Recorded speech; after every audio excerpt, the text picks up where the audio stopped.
What they talking about? They ain't talking about nothing. What they talking about? They ain't talking about nothing. What they talking about? They ain't talking about nothing. Huh?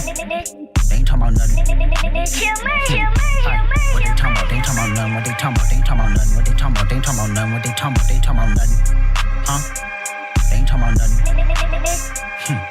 Pickable, I just put them bookers in my chain. Pickable, 80 pointers like a Kobe game. Pickable, 7.62s, I make them plain. Pickable, popping out, you better not smell my name.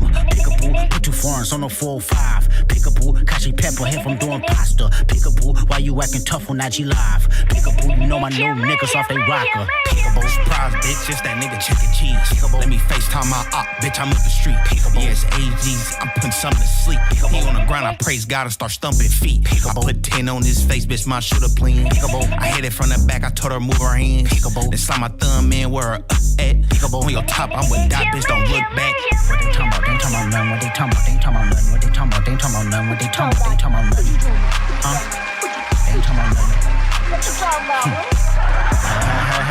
Hey, that's my bitch. Hey, that's my bitch. Hey, with all that fake shit. Hey, ain't the one to play with.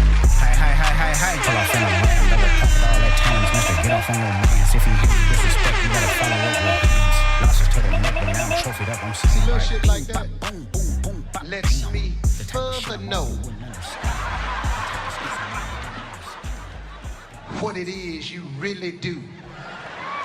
Anybody else know? I gotta fix this cover back too. Let me fix this cover back too while I'm at it up here. What it do, y'all? What it do, y'all? I'm the host with the motherfucking most. Chill motherfucking Murray. You are now tuned in to Live from the Spot podcast. Shout out to everybody tuning in, not tuning in. You know how we doing, how we rap. What's going on? What's going on, y'all? Hope everybody can hear me. I know I got the microphone back up the way it was before, so I know y'all should be able to hear me just fine. What's going on? New Eyes, Fury B, the homie, the Mind's Eye, Kim Crawford. What's going on, y'all? Happy family. Happy Monday. Happy Monday. Happy Monday, everybody. Happy Monday. Just making sure the levels sound good. I see I'm hitting that yellow. I'm not hitting the red. I'm good. All right. Eventful Sunday, wasn't it? Medusa, what's going on? Very eventful Sunday, wasn't it? Very eventful Sunday. Votmel, what's going on? I ain't gonna lie, I was kind of tight because I bet on him to do Mad City, just to go against the leak. I had bet on him doing Mad City, and when he didn't do Mad City, I was a little bit upset. But nah, on the real, amazing, phenomenal performance. First of all, congratulations to the Philadelphia Eagles for winning the Super Bowl. I was not expecting them to win, but I kind of had a feeling they were going to win. It was two things that confirmed that they were going to win before the game ended. The first thing was Meek Mill suddenly announcing that he had a Super Bowl after party already. I don't think nobody noticed that. So he announced that he had a Super Bowl after party right before the game and said he was going to be there the day before. So I wondered, I said, why is Meek Mill already throwing us? He already has the Super Bowl after party celebrated. Okay, he knows something we don't. That was one thing. So I said, okay, let me not bet on the Chiefs. Because I thought about telling everybody, yo, bet on the Chiefs, bet on the Chiefs, bet on the Chiefs. And I thought about it, I was like, yo, no, that would be a bad idea. That would be a bad idea. Then, during the game, Taylor Swift gets booed. So I said, oh, yeah, this is over. This is over. This is over. This is over. Man 90, what's going on? This one's over. This one over. And like I said, I wasn't really paying attention to the game. I don't watch sports anyway. I don't watch sports whatsoever. I stopped watching sports, especially when Kobe died. Rest in peace, Kobe Bryant. But most sports are rigged. Most sports are rigged. It's just who has the bigger investment in that night, regardless of who knows what. It is just who has the bigger investment in the team and the business is done behind the scenes that night. It is never a thing of who plays better. It will never be a thing of who plays better, ever. You can go and say, oh, that Philly defense was something. No. What nothing to do with the Philly defense. Nothing to do with Philly defense. You want to know who paid for Philadelphia to win last night? Michael Rubin. If you haven't paid attention, Michael Rubin. Mike Rubin had his hand in that. I'll tell you right now who paid for the Philadelphia Eagles to win. The owner and Mike Rubin. It was time to bring a ring home. Then you have to think about the whole fanatic thing that Mike Rubin is in. It's not a coincidence that Mike Rubin owns a sports betting casino. So just think about that, right? Someone that is a heavy investor in sports in general. You mean to tell me his right hand, Meek Mill, is not going to get him a ring? And then the dude, like I said, the Philadelphia Eagles star on the team, but this was just behind the scenes business. Too many people also had a prediction. See, here's the thing, too. Here's the thing. Yeah, that's exactly how they knew. Because, like I said, Michael Rubin paid for everything. But here's another thing, right? So, do y'all realize how many people bet on the Chiefs to win? That alone should have told you, don't bet on the Chiefs to win.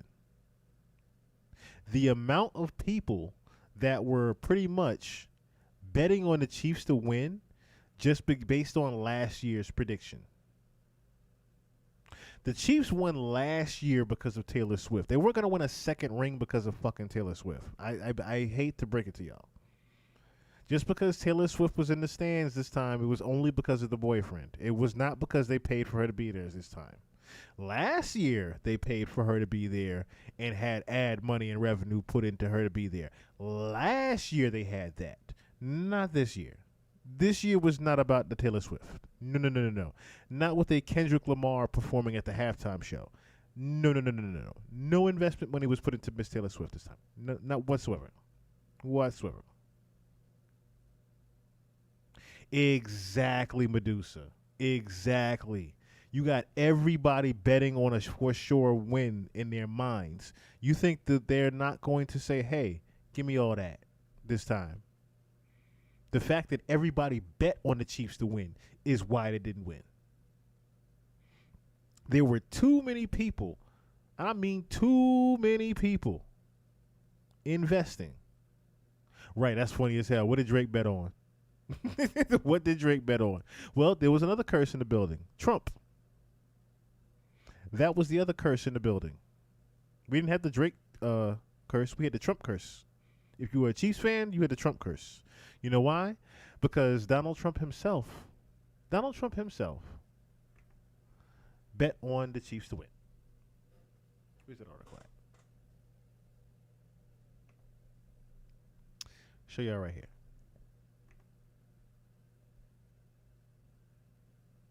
Donald Trump himself had bet on the Kansas City Chiefs to win last night. Oh, what's going on? 1 second. All right. President Trump predicts Kansas City Chiefs will win the Super Bowl 2025 and calls out famous WAG. Pretty much, he wanted them to win because he had, I guess he had investment money put on Mahomes, and I don't think anybody knew that. President Trump and pop icon Taylor Swift are on the same side of the Super Bowl. When asked who he thinks will win Super Bowl, I guess it was 45, I think, Trump begrudgingly revealed his prediction that the Kansas City Chiefs would prevail over the Philadelphia Eagles. I hate to do it. Trump, 78, said when pressed by Fox News' Brett Baer during a pregame interview about his prediction, I just say that I watched this great quarterback who has, by the way, a phenomenal wife. Okay, she's she's a Trump fan. She's a MAGA fan. No, she's not. She's definitely not a MAGA fan. Taylor is not a MAGA fan. I don't know where he got that from. So I happen to love her, okay? I guess you have to say that when a quarterback wins as much as he's won, I have to go with Kansas City. I have to go with Kansas City at the same time. Philadelphia is just fantastic. Well, I hate to break it to you, Trump, but you were the curse that evening.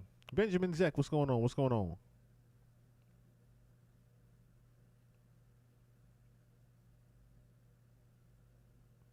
Yeah, that was another thing too that that was telling Rumi, Jay-Z's daughter, said that she was rooting for the Philadelphia Eagles. So think about that too, right? If the part owner's daughter, which would be Jay-Z, is saying that this is someone that, of course, has all the insights of what's going on with the Super Bowl. He pretty much runs this. Jay-Z pretty much has everything to do with the Super Bowl halftime show, certain commercials, partnerships, things like that. He is running things right now, if you haven't noticed. So if his daughter is saying that starts flapping wings and telling you Philadelphia is going to win, she's trying to tell you something. She's trying to tell you something. Ooh, them bets started going up crazy in Kalshi yesterday. Them bets started moving up and up and up when the score got to about 14-0. That's when everybody just started crying and holding their hands in their face. Holding their face in their hands, I should say. When the score got 14-0, it did not look good. It didn't look good. Then when I saw that 24 zip, I was like, oh, this is ass whooping going on. This is a belt to ass going on right now. I'm not even watching the game, but there's a belt to ass happening right now. Then I saw the terrible pictures of Mahomes, just the Philadelphia Eagles. I'm talking about just jumping him.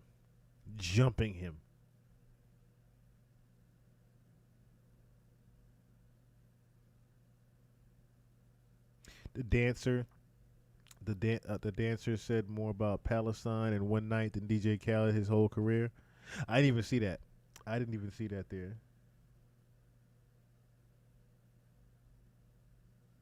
That's funny as hell. Gamblers got hit with the Harlem Nights. It don't matter who win. We taking all the money. That's funny as hell. Trump's still mad at Taylor for endorsing Kamala. Oh, man. It was an interesting night. It was a very interesting night. Very interesting night. All right, so I guess we will get into the moment, the main event of the night. Because let's be honest, nobody was there to see the game. Nobody was there to really see the game. I'll be honest. There was some football fans there, but there was nobody ready for the game. I'm talking about the people that are at home. I ain't talking about the people that went to the Super Bowl. I'm talking about the people at home. Yeah, they kept doing that too. They said Mahomes sounded like Kermit the Frog. And they kept memeing him. They kept memeing him in a Kermit the Frog jersey. No bullshit. They kept memeing this nigga in a Kermit the Frog jersey. Mahomes, Kermit meme. I'm talking about kept memeing him. I saw these all last night. I'm talking about all last night.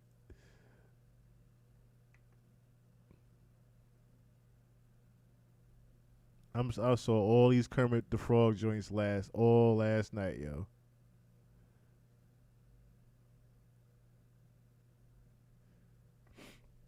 I can't remember the other one. I saw Kermit getting pulled apart by birds. Yeah, it was Kermit getting pulled apart by birds. Let me see if I can find that one. Oh, I know they don't got it.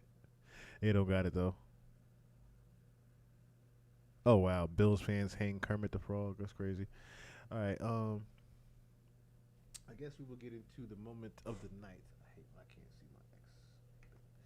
All right, I guess we will get into like I said, the main event of the night.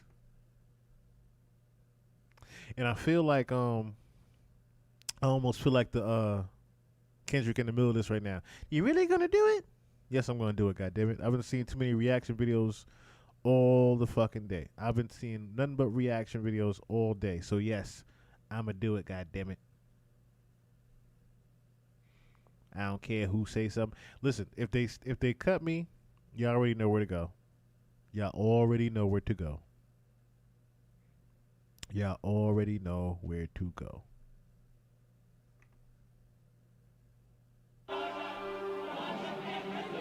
The National Football League welcomes you to the Apple Music Super Bowl 59 halftime show.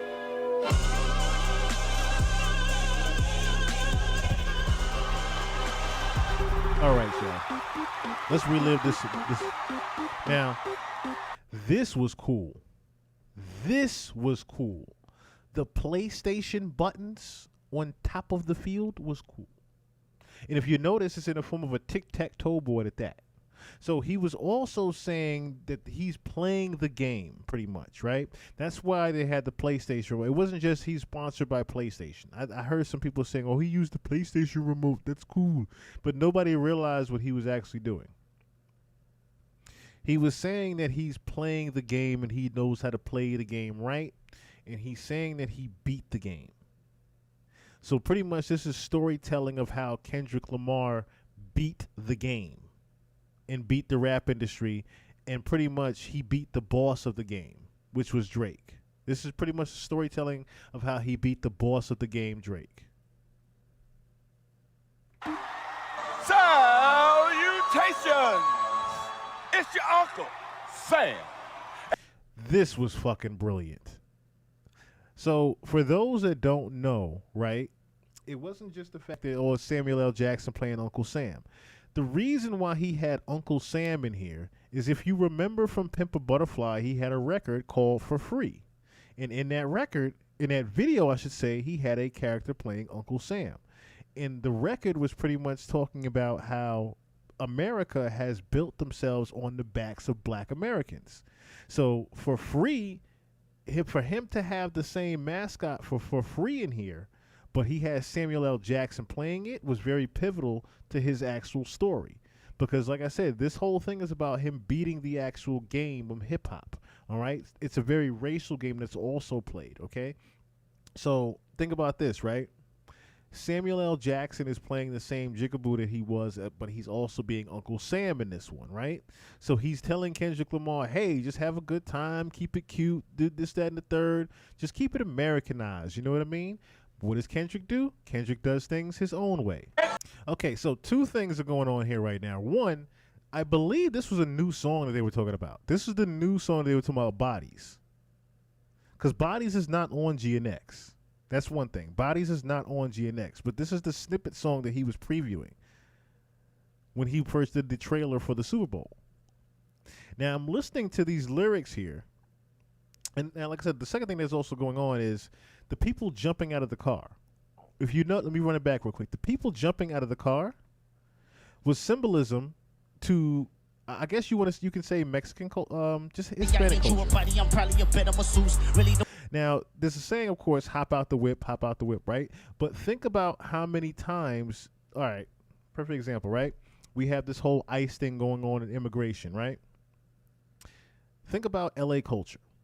Think about the Hispanics in LA culture. How many times have you heard the saying about Mexicans piling all into a car, or different Hispanics that pile into a car? And it's really not a joke thing. It was more so because they were all just piling up to go to work. So a bunch of them you would see things like a bunch of them would pile into one car in order to get to their construction job. It was little things like that. So for Kendrick Lamar to actually show people this, and them just hopping all out the car in different colors.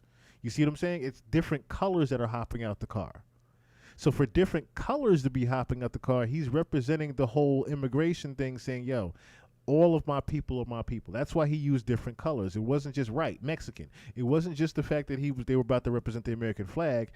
The fact that different colors were coming out of the car was to represent that he's representing all of the people, regardless of race. He's representing everybody, regardless of race. So for everybody to hop out the car like that, he's just saying, yo, I'm bringing everybody with me. This is everybody's party right now. Now, the other thing that's going on, I need to run it back here, is the lyrics. He is also saying in Bodies on how he's pretty much about to flip things again. So I think Madman 90 pointed this out before, but GNX was purposely done. For this next album that he's about to drop is going to be a whole different conversation. Bother nobody, but they running by me if I got to clear out the room. You would not get the picture if I had to sit you for hours in front of the Louvre. When I have a soul, even if I had told you to stand next to Johnny and Q. Started with nothing but government cheese, but now I can seize the government too. Remember the fools, them color was tan and brown, but now the 100 is blue. Remember I said I'm the greatest back when you debated the number one and number two. Topic was always hilarious to me. You carried them to me, I brought out the facts. The revolution about to be televised. You picked the right time, but the wrong guy. That was funny. That was funny. The revolution will be televised. Y'all picked the wrong guy, which is the craziest part, right? So he's subliminal, and this is where I got it wrong, right? Auntie Tyson, what's going on? This is where I got it wrong, right? So I thought, so a part of me still is still on the whole clone thing a bit, right? A part of me is still on that. At the same time, it's kind of washed out of my mind with Kendrick, just for that line in particular, saying that you got the wrong guy. Because there's a double entendre saying that, yeah, I'm the wrong guy to pretty much, show y'all the pop type of performance that y'all want. Y'all want a regular, dumbed down pop performance from Kendrick Lamar, a melody of his hits. That's not what Kendrick is here to do. So Kendrick coming up there saying just that alone, letting you know you got the wrong guy, that was also a testament to him saying he beat the game, period. He beat the game. He played the game right. He did things the conscious way and still made it to the top of the mountain. So pretty much saying, hey, yeah, I fooled all of you. I fooled all of you thinking I was going to be this big pop rap star like Drake. No. I am still bringing all of my people here with me. That's what Kendrick is trying to say there. Notice that he's also doing this on the square. So you have to also pay attention to this too, right? Kendrick performs on different shapes. So remember, we had the different shapes of the game. You had the square, you had the circle, you have the X, and you have the triangle. Right now, I believe he's still inside of the square. Is he not? He's still inside of the square. So remember, you have records like Squabble Up, Squaring Up, okay? You have Humble, him saying that he had to pretty much be a square. He pretty much had to be a square, and I guess, as Samuel L. Jackson just pointed out, you want to play the game right, you have to tighten up. This is storytelling. So this is pretty much, when Kendrick made Humble, this was Damn, I believe. Damn was Humble's single. First single, I should say, besides King Kunta and DNA, right? Humble was pretty much Damn in itself. That album, Damn in itself, was Kendrick's arrival. To Pimp a Butterfly was culturally named one of the greatest rap albums of all time, still to this day. But he didn't actually arrive in pop culture until Damn came out. Damn is when he started getting all the accolades and awards and things like that, because he had Humble out, he had the Freedom record with Beyonce, he had the Taylor Swift Bad Blood record, all that was surrounding Damn. But the reason why he's in the square, like I said, is like Samuel L. Jackson said, he realized during Damn is when he had to play the game right. That's when he realized he had to shake the hands, kiss babies, be in the media, this, that, the third. He had to do certain things that were in pop culture. I should say of the pop culture artists. He had to do things surrounding that. So again, he's inside of the square here while he's performing. Like I said, he had to pretty much become a square. As Samuel L. Jackson says, you want to play the game right, you have to tighten up.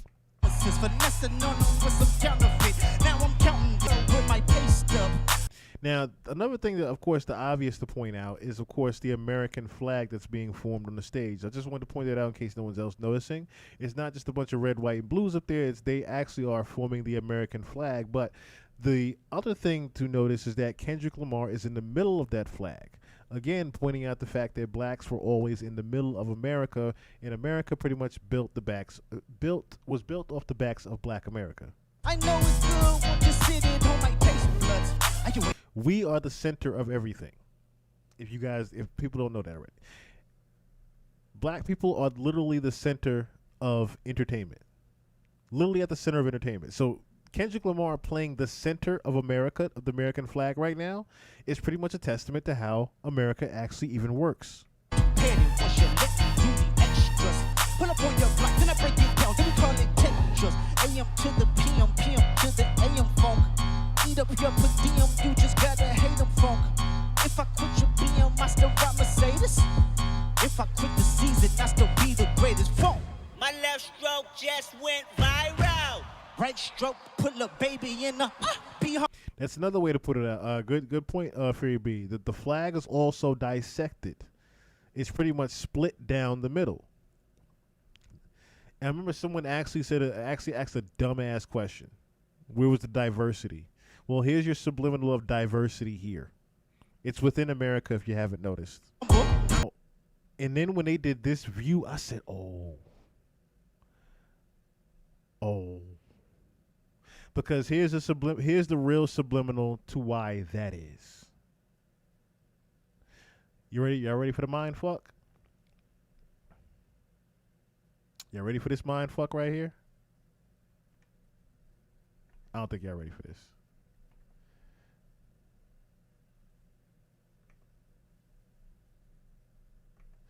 I don't think y'all ready for this one.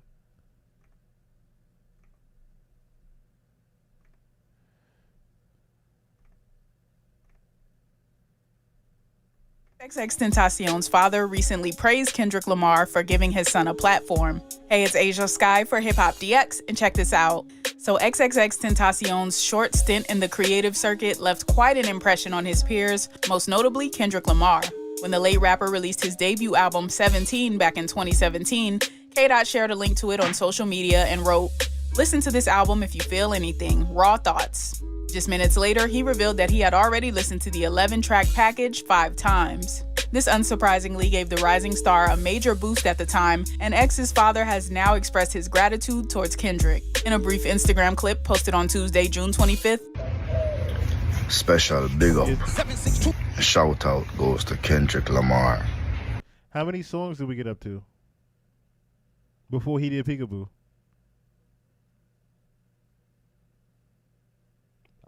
Swabble Up, Humble, DNA.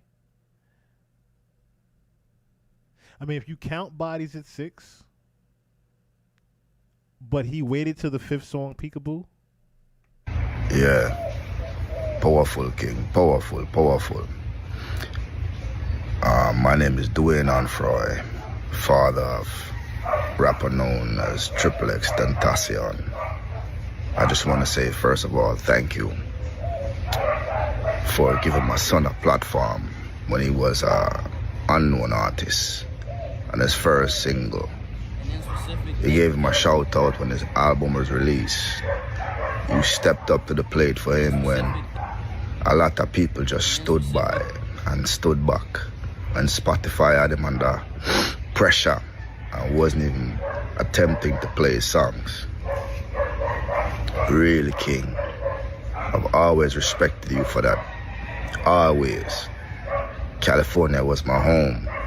Still love Cali. You understand? Kendrick Lamar. Salute. Really out. Much respect, brother. Back in 2018, Spotify introduced the hate content and hateful conduct policy, and per the Thank you, Kendrick Lamar. I didn't want to say anything to make him subject to any negative energy whatsoever, because people find some weird way to do that. But thank you again, and I appreciate you, and many blessings to you and your family. I know a lot of people were and are expecting me to respond negatively, but honestly, there's no point. I was blessed in the end. I'm appreciative for everything, and I've changed tremendously as a person, and I'm just very grateful for where I am right now.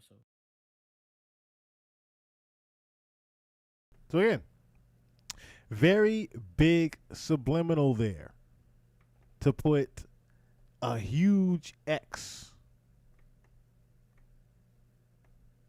in the middle of the field like that. And then you pop out with a record called Peekaboo Yes, a song about X. Kakanda, what's going on? A song about X. In the middle of X. I'm talking about this was genius. This was genius.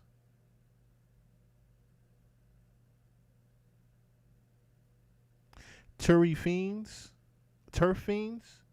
Ooh. Turf Fiends. I didn't even catch that. I didn't know that was their name. Good one, Larry. Thank you, Larry.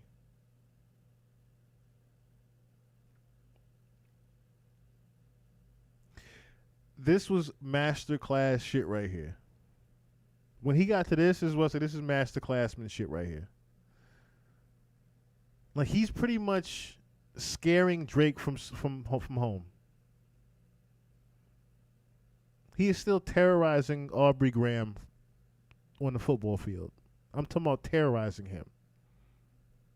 Because if people were to know that Drake had something to do with that murder, Drake would have a whole nother situation on his hands. And I think that's why people are not necessarily worried about him suing UMG, because I think UMG already has that play on the table. I think they already have that play on the table that Drake is going to get locked up. I think that play is already on the table.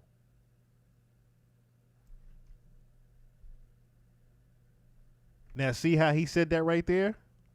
Why you talking tough on IG Live? You know my loved ones get it. And then he has the all white right here.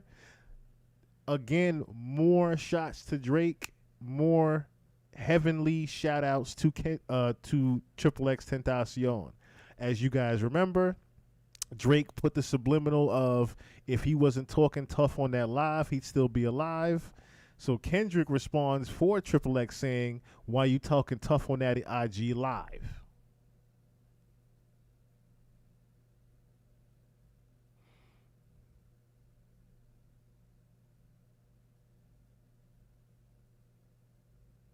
No, see, I didn't peep that.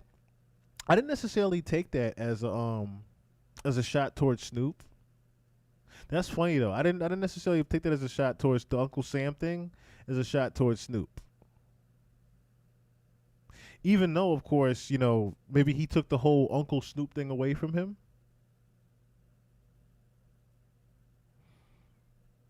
I didn't realize he took the whole. See, that's the thing. I can't really say that he dissed Snoop. I can't say that Kendrick is ever going to necessarily diss Snoop. Because even on the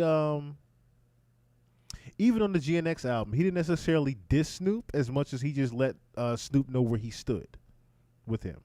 I don't think he necessarily dissed Snoop because keep in mind, right? And I played this on the pod before. Snoop is the one that gave Kendrick the crown. I don't think Kendrick would ever go that far to diss Snoop, and Snoop is the one that gave Kendrick the crown of the West Coast to begin with. That's one thing you have to keep in mind here. He's never going to fully diss someone that gave him the crown of the West Coast. But he's going to always let him know where he stands.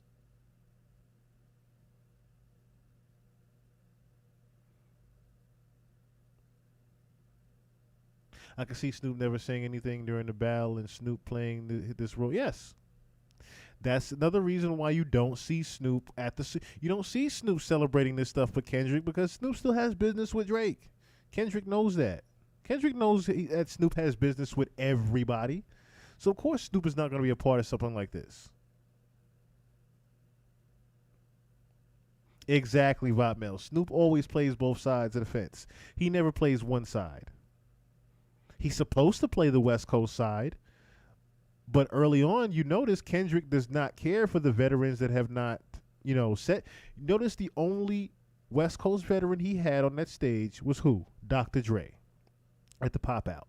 That was not, coincidence. The game was not there. The game stood by Drake. Snoop, again, played both sides. Exactly, a fence sitter. The only person that didn't play sides was Dr. Dre, as you saw at the Grammys, who Dr. Dre high-fived. Dr. Dre is still high-fiving that same Lucian Grange right now watching this Super Bowl. Same exact thing. ABC123, thank you so much for subscribing. Thank you so much. When it comes down to the West Coast and representing for just the West Coast, you better let it be known that you represent the West Coast. Let it be known you represent the West Coast.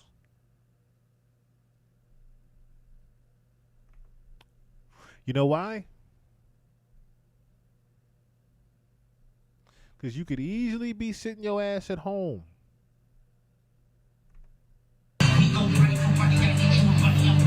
Oh, they jumped out the car. Go ahead, K-Dot.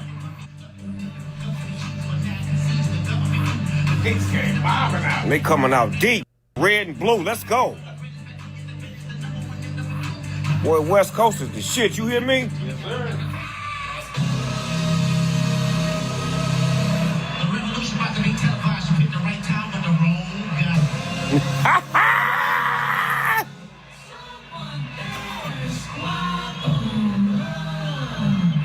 Someone squabble up.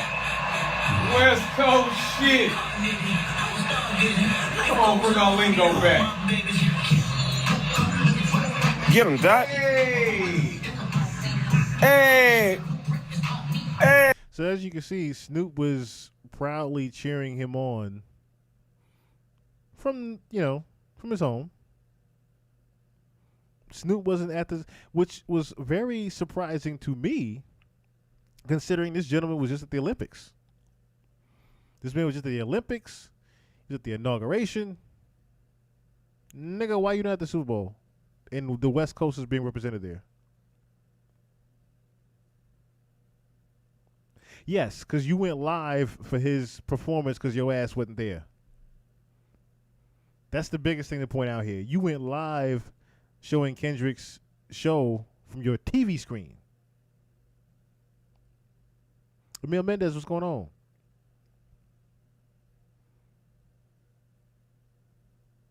You went live to show him from your TV screen. If that don't say Kendrick ain't fucking with you, I don't know what does. Because this wasn't I could have been there type of thing. No, you couldn't. I don't think he was going to let you in there. Original me, what's going on? I don't think you would have been at this Super Bowl, Snoop. Just to be honest. Just to be honest. You went at the last couple of Kendrick events. I don't think you'll be at this one. Just saying.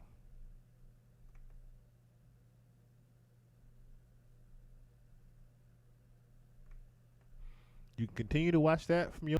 I was going to say, I think we're going towards the triangle now, aren't we? Yeah. Leading right towards the triangle now. So, if you notice, SZA is inside the triangle. Now, it's also a upside down triangle. That's on purpose, of course, right? It's on purpose. Because what do we know that triangle represents? We all know the triangle represents what? The Illuminati. And guess who's sitting in the center of it? SZA. Pretty much saying, I understand the game. Once again, Kendrick is saying he understands the game. Because SZA is not in the same situation as Kendrick. SZA, unfortunately, played the game a little bit differently, in which you kind of went with the flow of things, which you're never supposed to necessarily do. SZA played the game as far as letting Punch and I'm catching a blank on his name now. Pretty much letting TDE do what they wanted to do with her career. And with that came her, unfortunately, being indoctrinated into Scientology. As you see her with the alien mascot and things of that nature. We don't have to go through those things again. But you see her with the alien antler ears and the alien eyes and things like that. You see her pretty much inhabiting the whole Scientology that she's been indoctrinated into. Which means, of course, SZA's rise to stardom, similar to Kendrick's, is not by accident. Of course, the elites and the higher-ups have the investment money into it, But again, SZA is now indoctrinated into Scientology. She's pretty much trapped in the game. She's not a person that pretty much beat the game. She's pretty much still playing it. She's still playing it, still having no choice but to play it. Once again, that's why you see her in all red inside of the middle of the triangle, symbolizing what? An eye. It's also an eye up there. It's not just a triangle, it's an eye. That's why she's in the middle of the triangle with the spotlight on her. It's symbolizing an eye. Yeah, she's in Scientology. Yes. I thought I showed you guys before the picture of her with the thing. The alien SZA.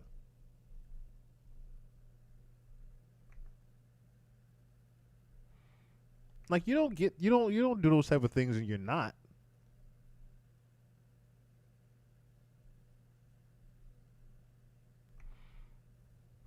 That's all I'm saying. Because like, you don't do this and you're not in Scientology. This told me already that she was indoctrinated in it. When I started seeing her do this and showing up on a very popular wing show dressed like this, I said, that's not because she wanted to do that.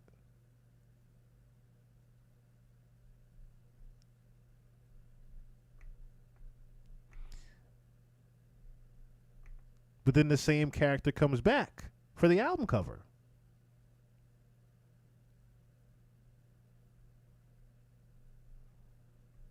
And like I said, that's when I started to realize, yeah, she's one. She's definitely one of them now. Then you think about the direction of her albums.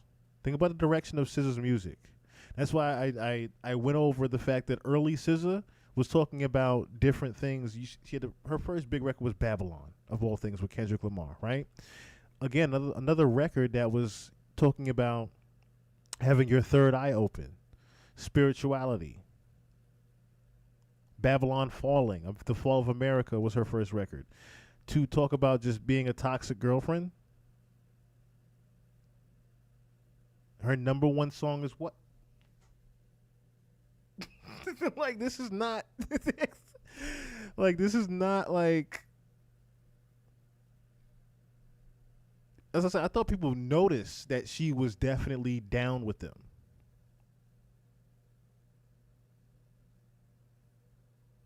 She's been down with them for a couple of years now.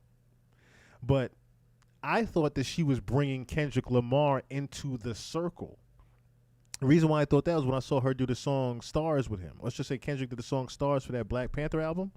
Remember the soundtrack record? And that's all of a sudden that big Stars record started going everywhere. And I started listening to the lyrics of it. And I'm like, oh yeah, he's dissing Drake in the song. I don't even like you when he's doing shit like that. I'm wondering if the conversation was had with him then that they wanted Kendrick to be the one to take him down.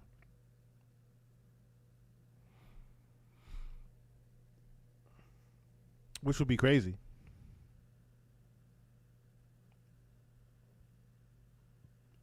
That would be crazy if SZA drops on the same day as Drake. Or Drake, I should say Kendrick drops the same day as Drake. I don't think that'll happen though. I don't think that'll happen. I don't think Kendrick's going to drop the same day as him. He could because the tour is coming up. So it would make sense for Kendrick to drop an album right now, especially with the leak of the Bodies record. It would make sense for Kendrick to drop an album Friday, post the Super Bowl.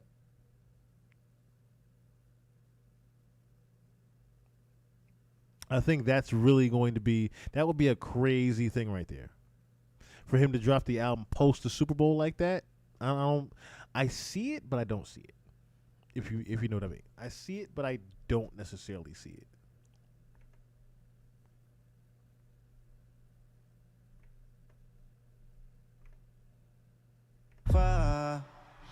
This world, concrete flowers grow. Heartbreaks, you only do when she low. Weekends, get it poppin' on the low. Better days coming for sure.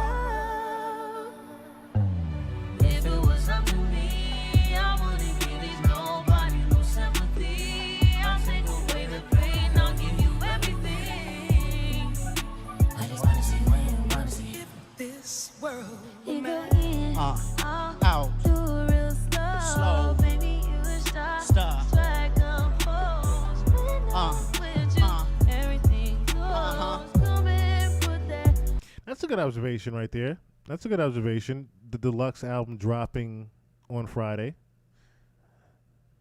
But at the same time, like I said, so many people have tweeted that GNX was not the real album. On my soul. Now, that was a huge subliminal there. So notice how it went from the triangle, right, to now what? The circle. So like I said, SZA pretty much brought Kendrick up. Not brought him up, but brung him around certain knowledge. Let's say it like that. SZA brought him around certain knowledge. Because remember, SZA was the first person to pretty much break the whole pop mold and become the big superstar over on TDE. Kendrick wasn't. Kendrick was there, but he wasn't what the international superstar SZA had become just yet. Not just yet. So when you see them go from the triangle to now the circle, and then of course, what's the next song that plays? All the Stars.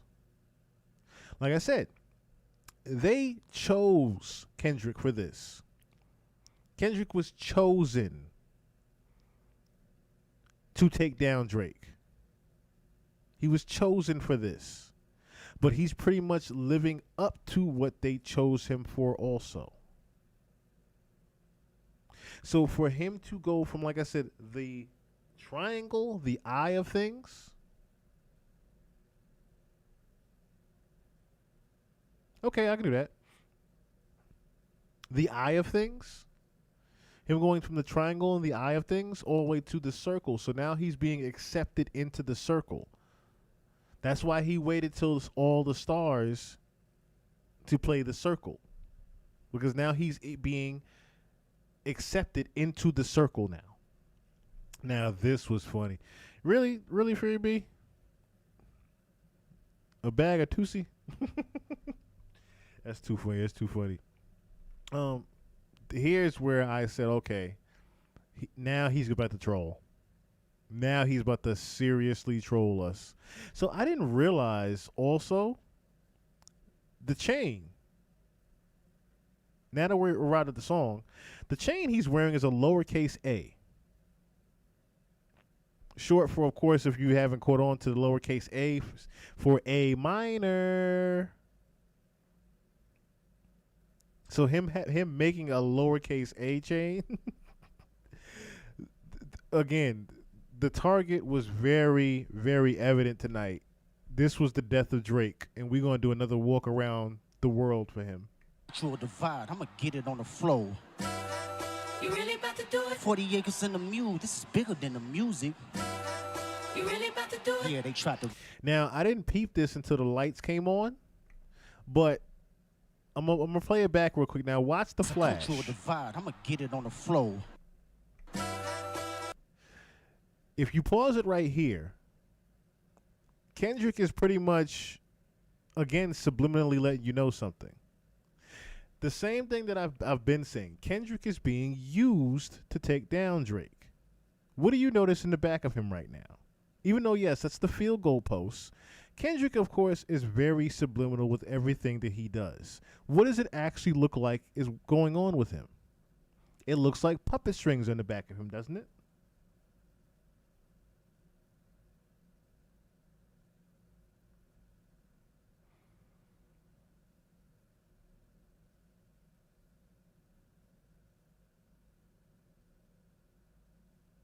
Oh, no, I'm aware he made it just for Drake. I'm aware he made it just for the homie. It's a mission statement. Oh, yeah. So, okay, you're absolutely right about that, Larry Love. You're absolutely right about that. The A is the PJ Lang logo, yes. But it's just the way that that lowercase a being for A minor like that. What is the let me see something. What is your what you said up here, Larry?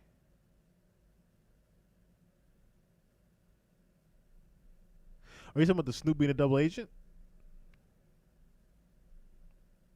Or something else? Were you talking about Snoop being a double agent? Beer Gang, what's going on?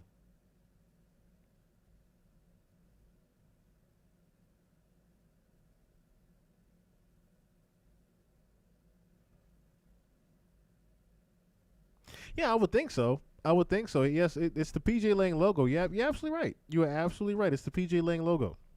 But I was thinking, because we never really see him wear jewelry like that, I'm thinking he wore that A chain for Drake. I'm thinking he wore that because of the A minor. It's hip hop. It's hip hop. But yes, you're absolutely right. It is the PJ Lang logo as well. This was trolling. And like I said, it looks like in the background, even though that's the field goal post, it looks like in the background that there are puppet strings on Kendrick right here. So like I said, I know that he does things with intent every single time. So I'm thinking now that he did this particular thing right here, even with the flashing of the lights as the music would go on, it's pretty much, like I said, letting me know that Kendrick allowed himself to be a puppet to be used to take down Drake.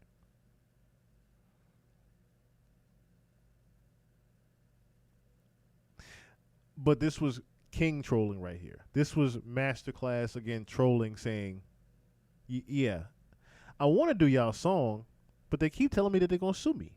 You really about to do it? 40 acres and a mule. This is bigger than the music. 40 acres and a mule. This is bigger than the music. A huge subliminal right there, Lang, saying, I don't give a fuck about your lawsuit. This isn't about the lawsuit, why I made this song. They not like us means just that. They not like us.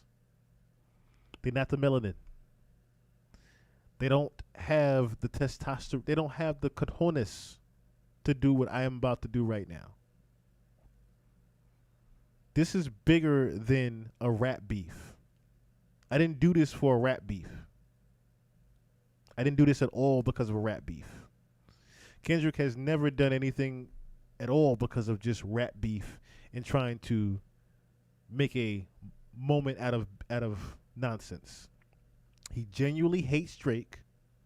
He genuinely hates everything that Drake represents.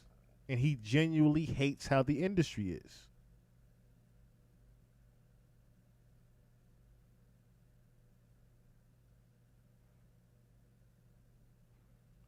Yes, definitely. You're absolutely right, Larry. You're absolutely right. There's 20 different influences for PG Lang in this.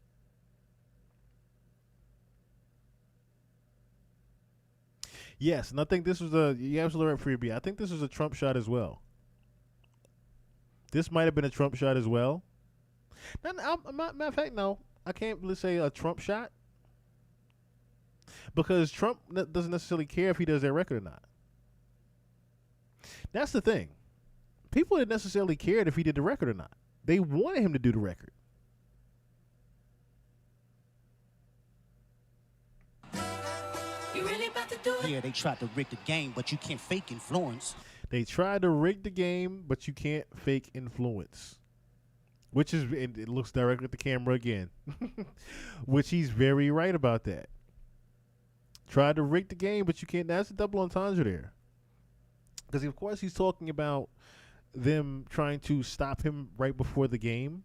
They literally put out another statement right before the Super Bowl trying to get Kendrick to not do the Not Like Us record.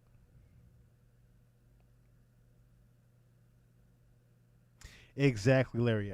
You got to get used to do some using. That's the game you are paying. That's the game you're playing. That is the game right there.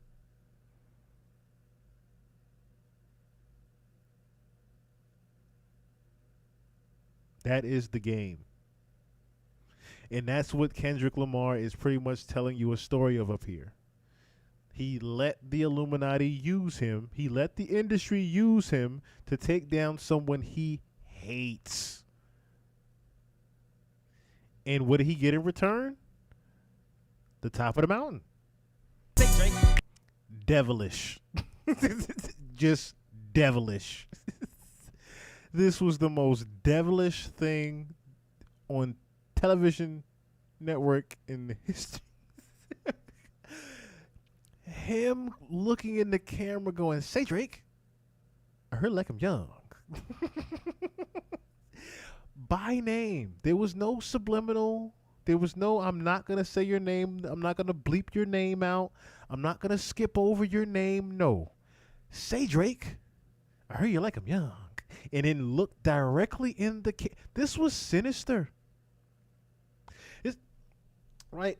Like they said this, it was comparison to this. They said it was in comparison. I saw a meme earlier. This let me see.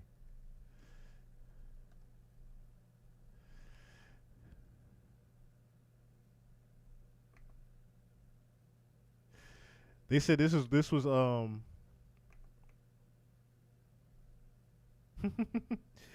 they said this was Kendrick last night.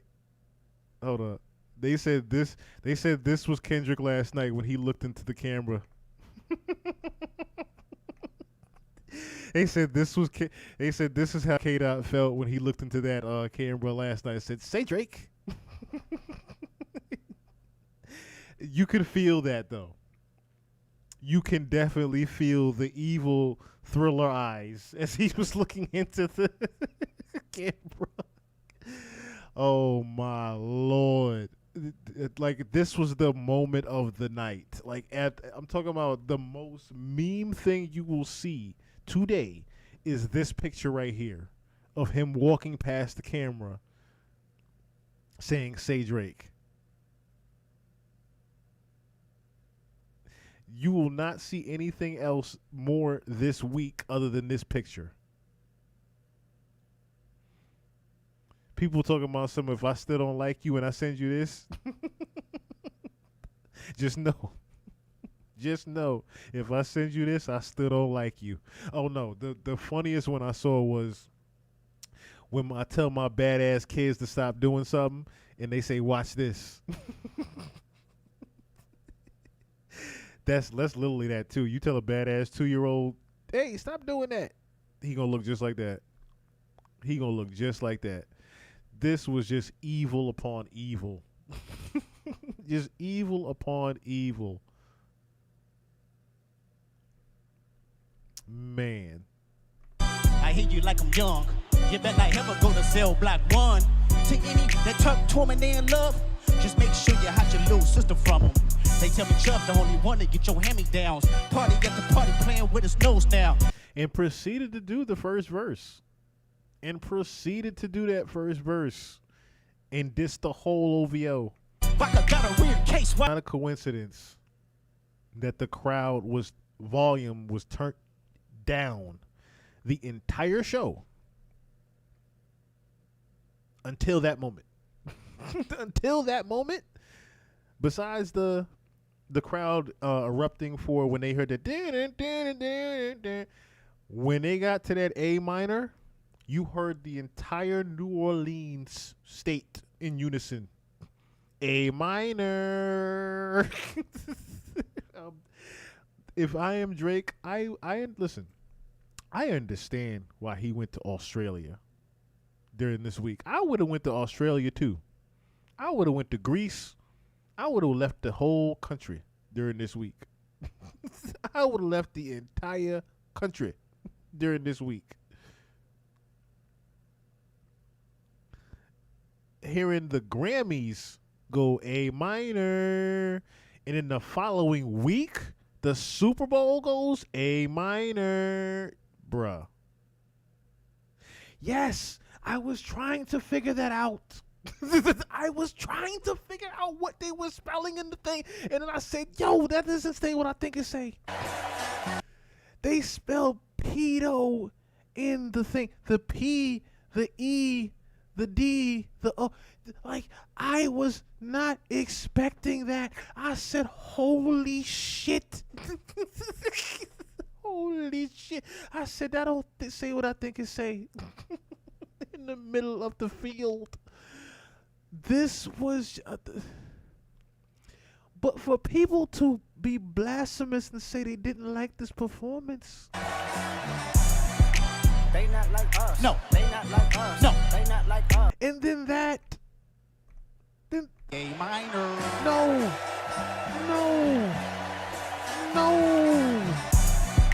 They not like us. No. No. No. it got worse. When you think it couldn't get any worse, you see Serena Williams crip walking. When it couldn't get any worse for Drake as far as his op list goes, Serena Williams is crip walking on the stage to Not Like Us after the A minor line. Yes, nasty camera work. nasty camera work. That's what everybody was in on the fuck Drake tonight. Everybody was in on fuck Drake. Everybody.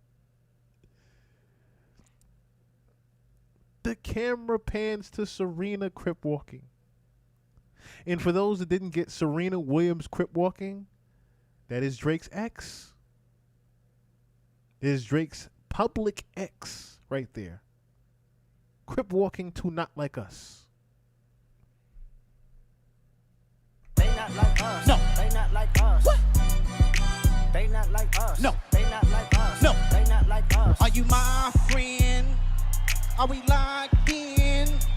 Then stab this way, stab that way, then stab this way, stab that way. Hold on. I go by the name of K. Kendrick Lamar, OK Llama, Mr. Morale. This is Gen X. We come all the way from Compton, California to a party with y'all. Let me hear you say,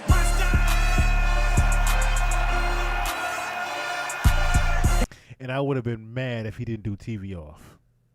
TV Off, you heard TV Off damn near with the whole Super Bowl commercials. They were playing TV Off as their fucking commercial announcement. Turn his TV off, and then you put the game over. Man. Then the game over was just wrong. Turn this TV off, turn this. The game over was wrong. This was just all the way wrong. Pretty much said, I bodied you, Drake. I beat the game, it's over. Now, we all know what happens now, right? Kendrick, of course, is at the top of the mountain. We all know what happens to everybody that makes it to the top of that mountain. It's that slow fall down. I'm hoping, as slow as it took for Kendrick to get here, I'm hoping it's a slower fall down.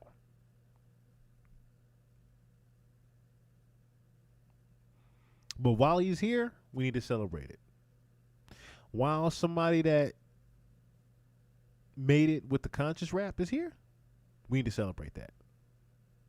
Somebody that actually stood for something, making some good music, we got to celebrate that.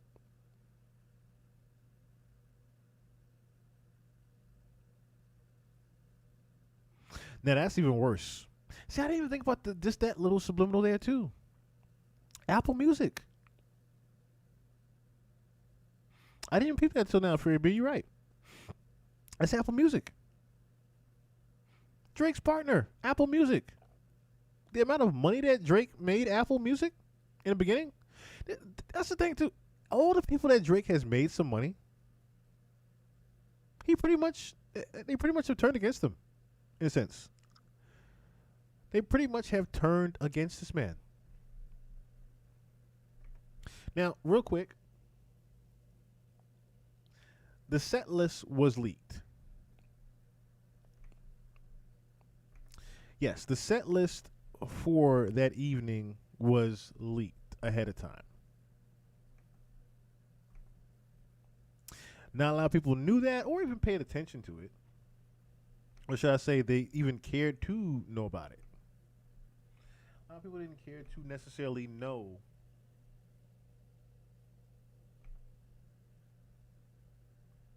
Hold on. I was trying to get rid of some things here so I could oh, that's another thing about the show too. So let me X this out because I want my messages up here. I want my messages up. This was hilarious. Real quick. This was hilarious. So I'm just scrolling my timeline, right?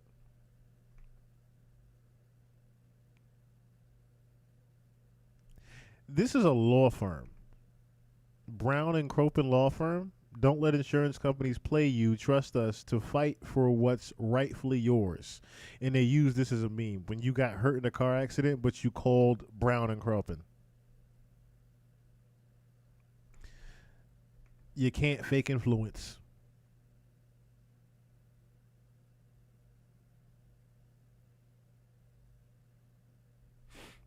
A Double Diamond song.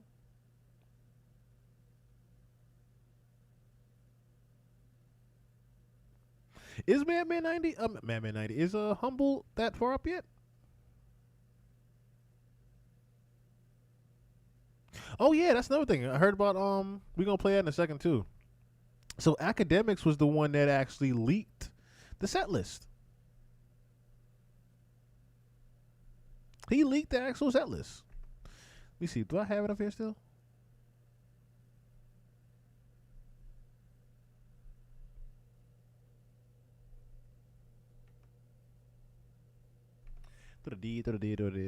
Let me see.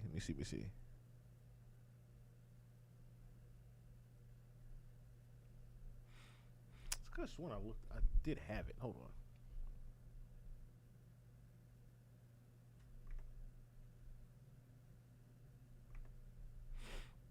So I do remember getting it.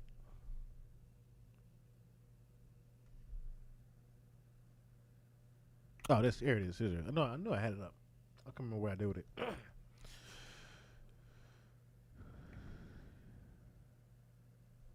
Pardon my browser. Acting like a fool sometimes. But yeah, so the set list had actually leaked. Come on now. Don't embarrass yourself, Google. All right, we're just going to do this. Because it's literally just it's literally just that. But it's fine. I know when that particular browser's, that particular browser's, I guess, not browser, but I don't know what it is with my other Google link. My other Google browser in here is just really wonky. And it messes up sometimes, but sometimes I go to my other Google account that I made. I don't know what it is. It's just my J. Harrison Google account acts really weird for no apparent reason. Where am I at? Oh. Why is it showing my... Hold on. Because you supposed to be up. Not this other one. No, why I keep showing me the same one?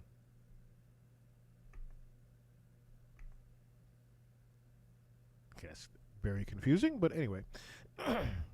It had the opposite one showing. So this was the original set list.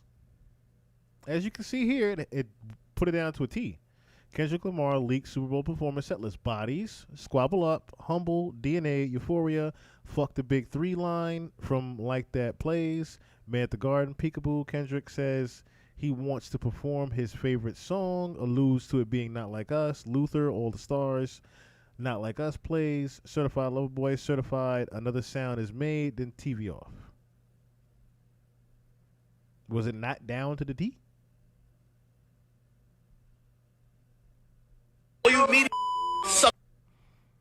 And Academics, of course, he couldn't wait to hop on live following the Super Bowl with his, I can't even say.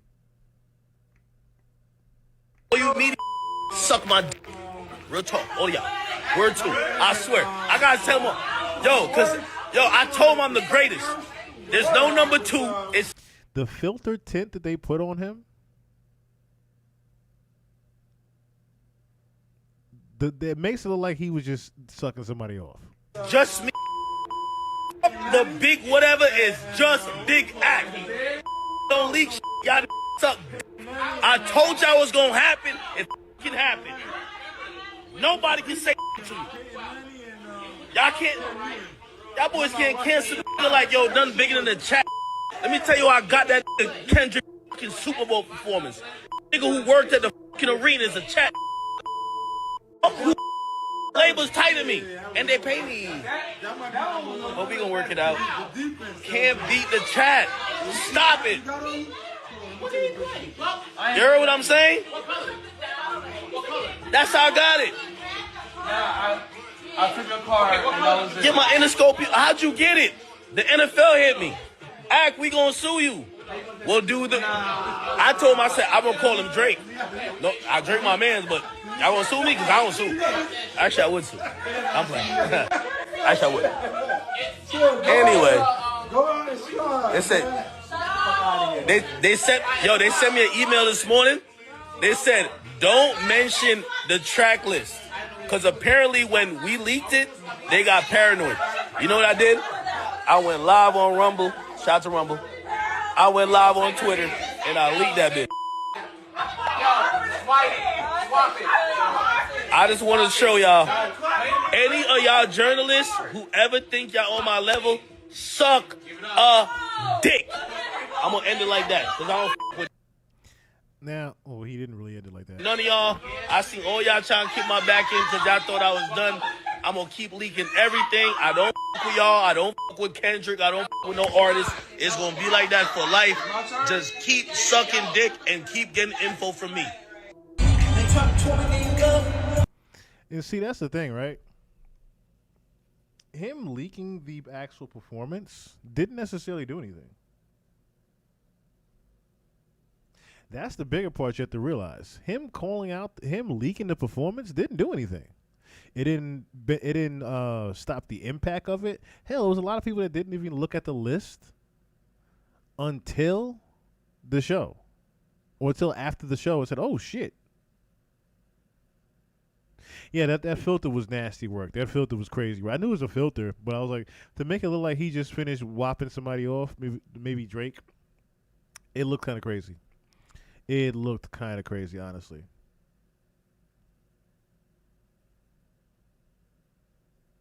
But like I said, I wish, in a perfect world, of course, Act would be canceled.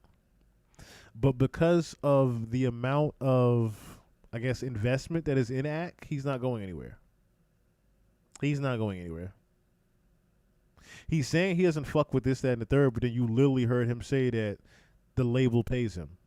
Epic pays him. Republic pays him. There's different labels. Atlantic still is in bed with academics.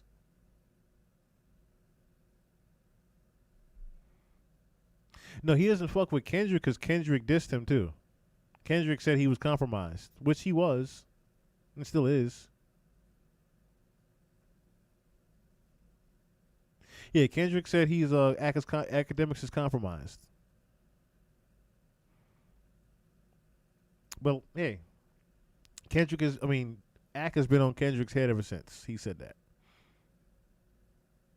He's been on his head ever since he said that. Now, what was hilarious, and I can't wait till tomorrow's pod. This was hilarious. Because you know how things don't age well? That worked for me said he was uncomfortable with my wife's Grammy look.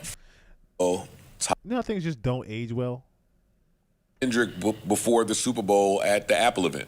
Oh, gotcha. Yeah. He was an artist at the pre-Grammy party before the Grammys. Gotcha. Like, I want to see him talk to Glasses Malone, but we wouldn't get unsafe black responses because he's too big. You tell the truth, yeah, nigga. You got it. He pissed me off, and I said, all right. Yeah. I'm on your ass. That's now, all right, you want to play? Just Let's tell play. the truth. I hated that nigga since 08. He was a thorn in my side. For this nigga. And I was going to get rid of him by hook. This might not be the messy nigga. That's what he come off as. Let's do a text private interview. me and you. I won't even fucking. Really stupid. All of the people that believe that would.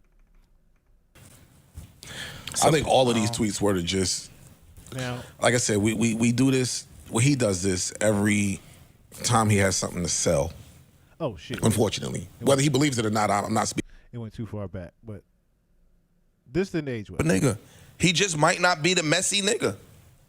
Yo, I'm gonna handle my beef. I'm gonna do what I'm doing, but I ain't gotta come up in the front street and talk about it. Man, you tell us about that nigga's fake daughter that didn't exist or does. I don't know. Whatever. But you a messy nigga. No, that's beef. That's You're a rap. mess. That's rap beef. It ain't me sitting up Rap here beef is messy. talking to Angie or In talking that studio, to he was Ebro. getting a little messy. He was messy in that damn No, studio. I might really hate your guts, nigga. That don't mean I gotta come up on a platform and talk about it to give the world something to flock to. For sure. Anything I gotta say, I'm gonna say it in rap. Yeah, like that's what he come off as. Let's do a text private interview. Me and you. I won't even fucking share the text, man. Just come on, tell the truth. Did y'all see there was like recorded audio of like a rehearsal of the Super Bowl? I didn't see it. No. I didn't see that. Yeah, it went up and I want to tell immediately they all struck of it the down. people that believe that that was Kendrick's Super Bowl lineup, you're an idiot. We were idiots, Sanjo. Yeah, I have a copy of the what is the quote unquote leaked Read set it list. so they can hear just how stupid It don't they make are. it. Yeah, I was like, this makes no. Yeah, read how stupid people were. Y'all, to me. actually don't read it yet. Y'all are really stupid. Seriously. I sat through all 12 minutes and 19 seconds of this. Was it not 12 minutes and 19 seconds? Some of y'all idiots out there are too damn devoted. Y'all really did it. Y'all really put like band breaks. Yeah, the whole shit is in They it. put fucking song segues. Let me tell whoever this cultureless kid is that put this together. That's what's funny. That's what's funny. He doesn't know that academics leaked the list. worst Super Bowl lineup I've ever heard. And that's the point. I think Yeah, that was the somebody point. just trying to make Kendrick That was look the point. stupid Watch on this. Super Bowl weekend. Watch this. No all right. No good kid, Mad City. Which I bet on. I kind of bet he was going to do Good Kid, Bad City, and he didn't. Yeah, Just let me read mad it. GNX Let me read it. records. Let me read it. Well, all right, let me read Man, it. Then knock I'm it gonna reply to off. that. So the leaked set list is Bodies, which is the GNX snippet. He was correct. Okay. Squabble Up. You Correct. Warrior came on. Humble, DNA, Euphoria. Then Fuck the Big Three line from Like That plays. Oh, my Lord. Man at the Garden, Peekaboo. Then Kendrick says he wants to perform his favorite song, alludes to it being Not Like Us. Luther, All the Stars, Not Like Us plays. And then it says Certified Lover Boy, Certified, and then Another Sound is made, and then TV off. Yeah. Was all of that not to the T? This is the absolute worst April Fool's joke that this is not happening. Punch would punch him. Somebody would step in if he got up. Let me tell y'all something. And Punch was sitting there watching it with Dave Free. This exact set list, Punch and Dave Free was sitting there watching. Hey, Cam up. If y'all think Man at the Garden is coming on tomorrow night, you've been in a good garden. Now, the crazy thing is, I didn't think about Man at the Garden being played until I thought about LeBron James singing it at his party. You smoking that good shit. That's The the gardens. Stupid, yo. You know, I did like when that little second half of Euphoria came on in the 12 minutes, but then I was like, wait a second. Why am I jamming to Euphoria in a fake Super Bowl lineup? I don't think that's happening. I don't either. I don't think that's happening. I don't. They left a lot of slaps off of there. Now. Did a real bad job. Real bad job with a fake lineup. A real bad job with a fake lineup that ended up being 100% to the T. I'm talking about to the T. I will say, in his Apple interview, he said, I like to live in the now with music. And that's when you should have realized he was going to do exactly what he said. I don't even want to deal with the old yesteryear stuff, like the old. So if you want to take that, apply it to here, it is more current music. I don't care. But I don't agree. I don't think this shit is I real at all. wouldn't care if he actually ate apples at the Apple interview.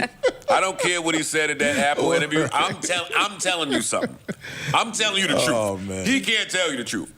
That set list is not coming on. And if it does, he will be escorted off of the football field. Go get him now. If he does that, hey, then they should it'll be a TV off video from America. We all gonna cut the TV off for 9 minutes. He ain't doing that. The way security snatched the nigga up that run up on the field? Yeah. Go ahead. Go ahead. Because he's bugging. Man at the... And know what's funny? Did Ice not subliminally call something that happened? The guy that ran up on the field. It was a guy that had a I think it was a Gaza flag or something like that. A guy that ran the field with a Gaza flag. Guy runs on Super Bowl field. I didn't get this video. Super Bowl field.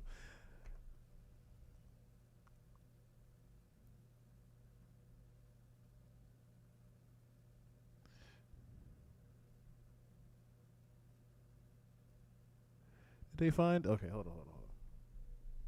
And I thought that was part of the show, actually. I honestly thought this was part of the show when I saw this.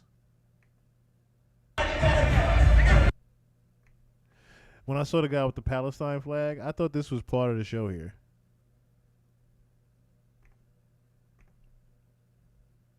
I legitimately thought he was part, even the way security got him down.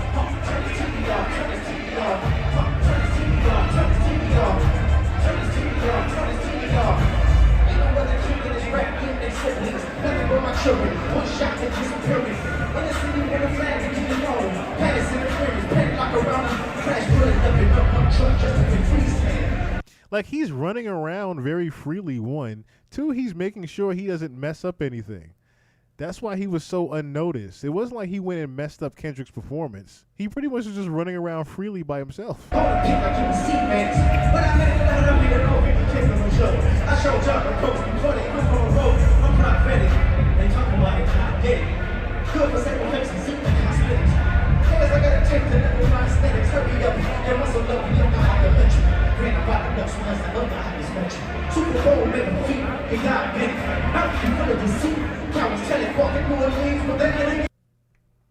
And I'm pretty sure they beat the hell out of him.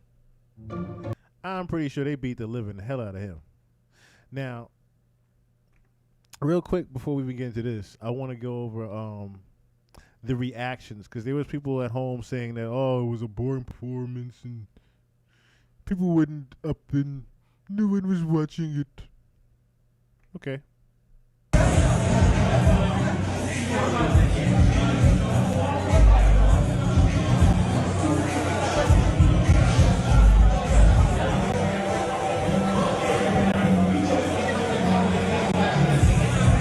So, as you can see here, this is Chubbs and OVO members were spotted watching the halftime performance. I gotta pop out and show.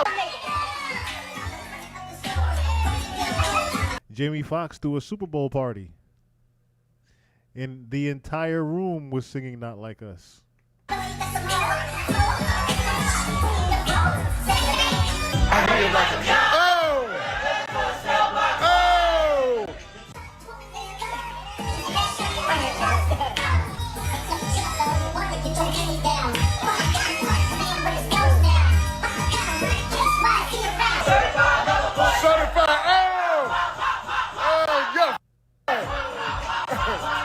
stuff.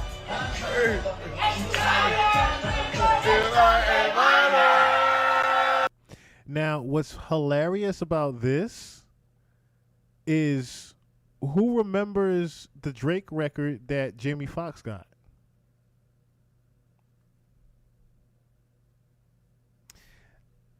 I'm gonna play y'all something real quick. That some of y'all remember this, some of y'all don't. Some of y'all remember this, and some of y'all don't. Watch this. I'm gonna see if who remembers this right here.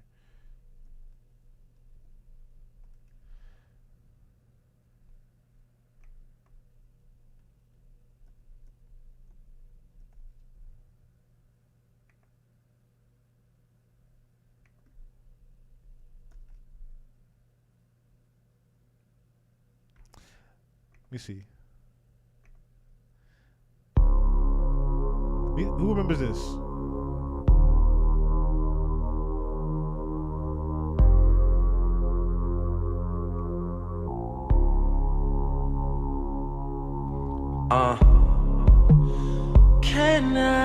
Can I save you from you? Cause you know there's something missing in that champagne you've been sipping's not supposed to make you different over time. It starts. Now,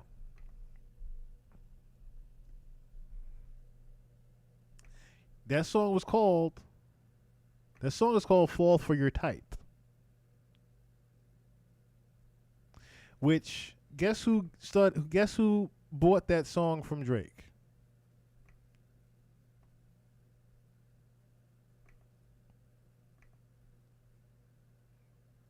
So again,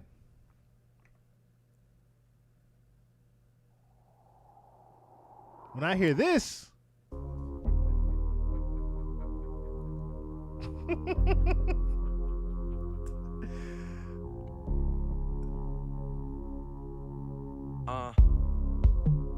Can I save you from you? Cause you know there's something missing in they even kept his in the beginning.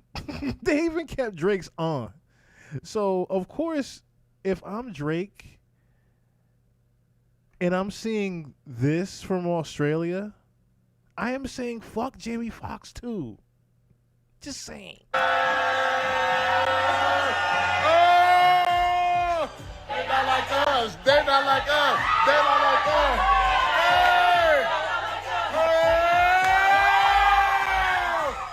Hey!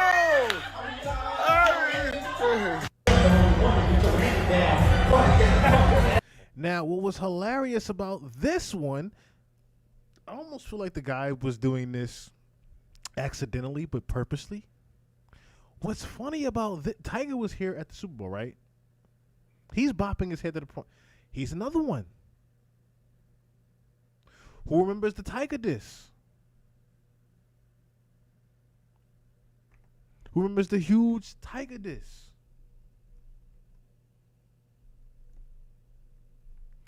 Remember 6 p.m. in New York? Remember 6 p.m. in New York? On the Views album? In which Drake would rap? Now, this is how funny this is because it's coming full circle that it's Tyga and the line that he says. Get this, right? So, Tyga and Drake were going back and forth, right? It originally started over Tyga having the I'm trying to remember the name of the record now. Hold on. I gotta remember now.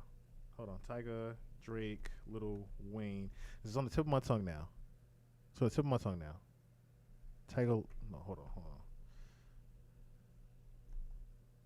What's the name of the song? The Motto. It was over The Motto. So, The Motto was originally Tyga's song. The Motto was originally Tyga's song. What ended up happening was when Drake came out, they gave the record to Drake and made Tyga a feature on the record.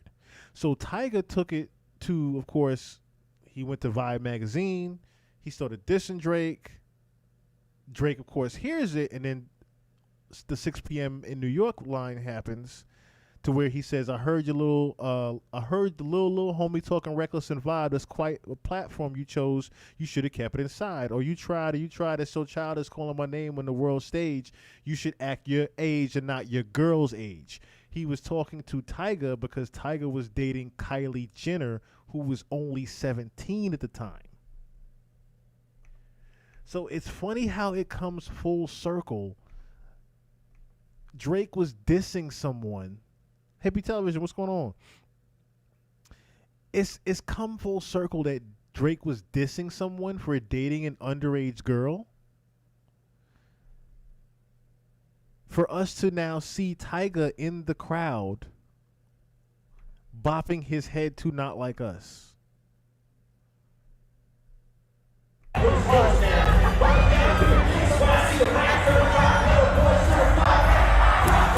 Because at one point, Tyga was called that. Bro, you know what's going on. At one point, Tyga was called what Drake is being called.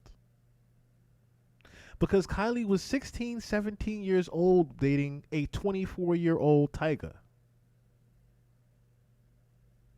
And Drake called him out on it.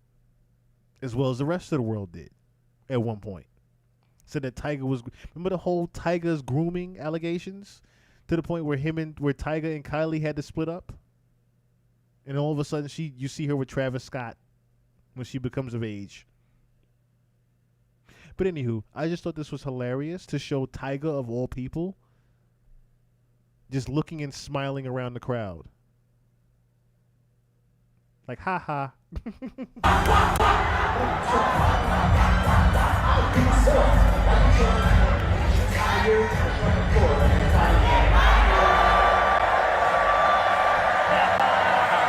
Look, he's like, wow. The entire, that wasn't fake. Just to show that wasn't faked in the performance, that wasn't audio. That was the actual crowd going A minor. It was so damn loud around Tyga. So for those that wanted to make the bullshit lie and say, oh, nobody was enjoying that shit, even the people in the stadium wasn't singing along. You are literally looking at a video of the entire fucking stadium going nuts. So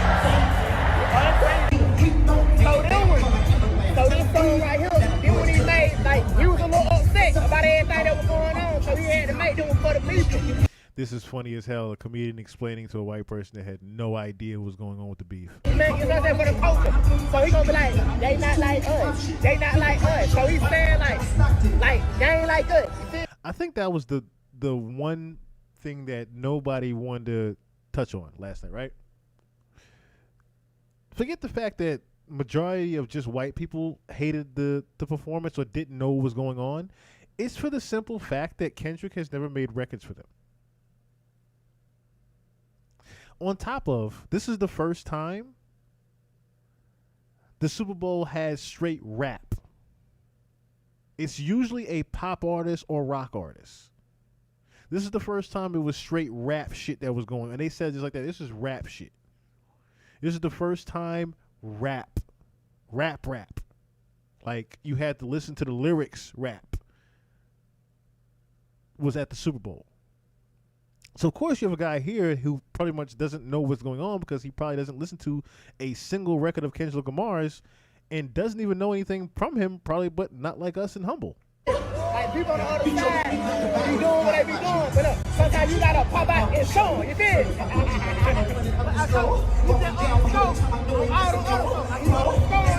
Because I'm trying to bring you in and do this right here.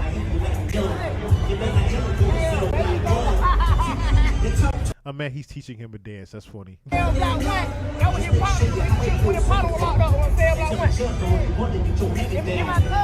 Now I recognize him. That is a famous actor. I just can't touch on who exactly it is right now. He's from the West Coast. I'm from the East Coast. He's separated. You know what I'm saying? Like, let that bird. Now, tell it more. You know what I'm saying? No doubt.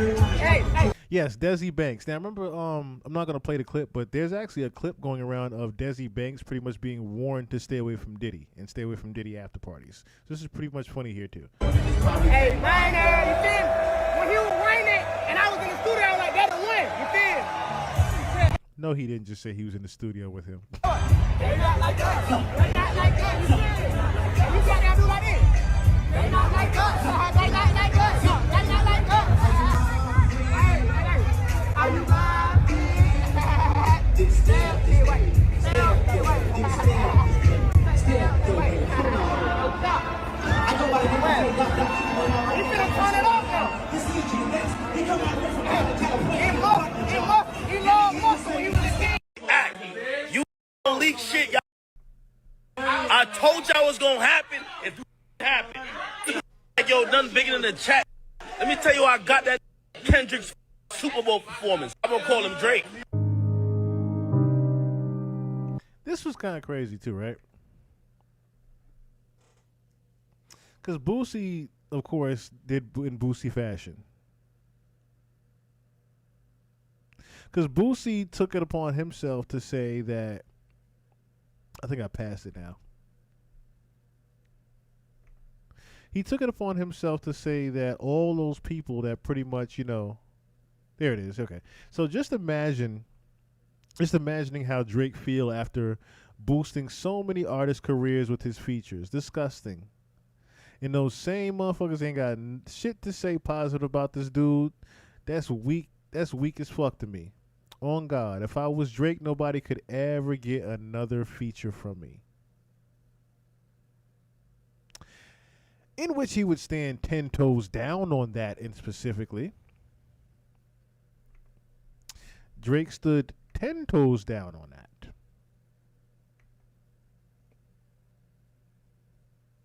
Oh, I don't even have to,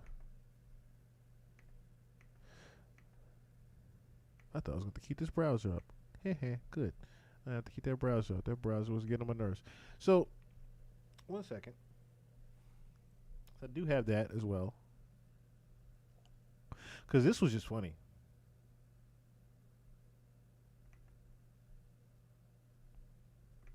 This was just beyond funny.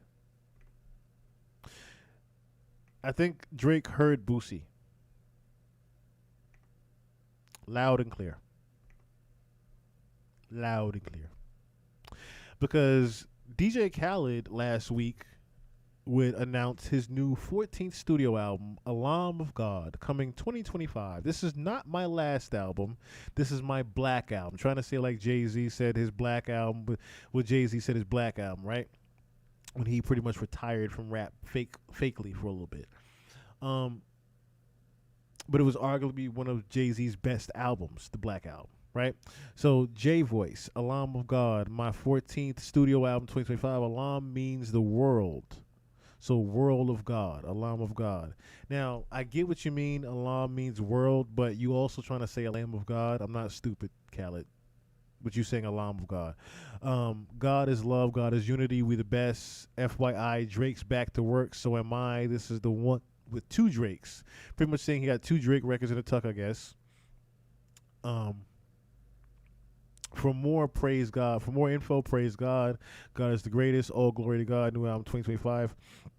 Hey, yo, Juan, matter of fact, I'm trying to say OG Juan. Hey, yo, Juan, matter of fact, send that record over to Rihanna. You know, I just want to breathe the air that Rihanna breathes. I guess he has a record called Breathe with Rihanna. I'm guessing, even if I'm thinking about that, they probably flipped the old Fabulous Breathe record and did a record with Rihanna, which would probably sound tough. Yo, everything locked in. But Drake would respond to the one with 2 Drakes and say, must be Drake Bell. This is Drake Bell, y'all. And of course, when you Google Drake Bell, this is the first thing you get. Drake calls out DJ Khaled for teasing new collabs. But this is Drake Bell that they're talking about. Pretty much Drake is saying that, hey, I'm not giving none of you niggas any records. None of you. I'm talking about embarrassed Khaled. Embarrassed Khaled. Icon Vonnie, what's going on? D50, what's going on? Wait, I'm saying 2 different names. D50. wait. Yeah, please keep it Icon Vonnie. You threw me way off with that. You way off with that. But yeah. The fact that Khaled thought that he was going to have 2 records by Drake, and Drake responds and say, you must be talking about Drake Bell. I ain't clearing no fucking 2 records with you. Nor am I doing records with you. Nor am I doing any records with you. Drake took Boosie's advice and ran with it. Which I pretty much think he was already at that point. The entire industry just pretty much stepping on the back of my neck right now. I'm not giving none of you niggas anything. None of you. None of you. I'm not giving a... Listen, Camila Cabello was the only one that got a feature from Drake last year. And that was only because he had a whole song on her album. And he fucked. That's the only reason he even did something for her last year.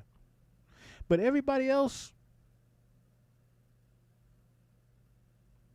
You know what the funny thing is? He even said the last part, right?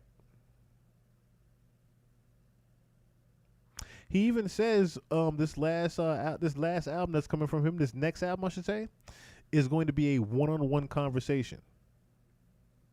So that means we're going to get a Drake album where it's just Drake. It's nobody else, it's just Drake.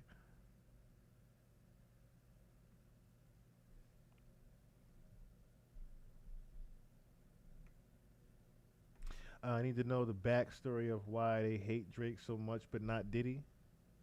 They hate both of them. They hate both of them. But as far as Drake goes, Drake just got too big for his bridges. To sum it up, Drake got too big for his bridges. Drake got too big for his bridges, pretty much letting people know that he had points and publishing rights, if you will, to a lot of the artists that were coming out the past couple of years. The cease and desist record to French Montana that went public didn't boil over with a lot of people very well. On top of him pretty much braggadociously saying that he owned a lot of people at Apple Music, or that he had the power that he had in music, then you have to think about the fact that he didn't write majority of his hits. Majority of his hits are collabs and references from someone else.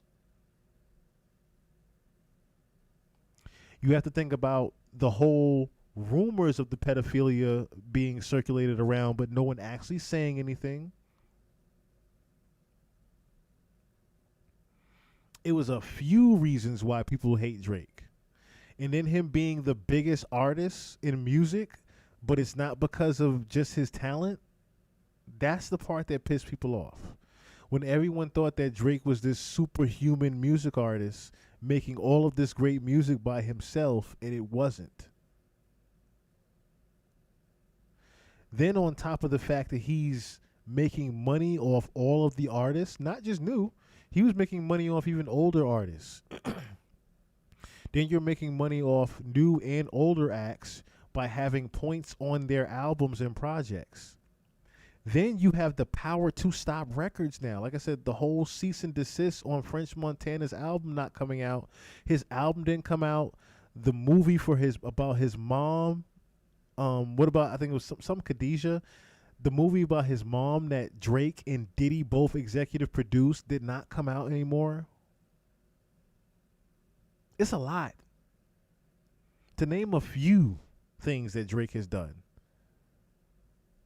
That's really why they don't like him anymore. You're saying lines that in the beef with Kendrick, you're rapping like you're trying to free the slaves.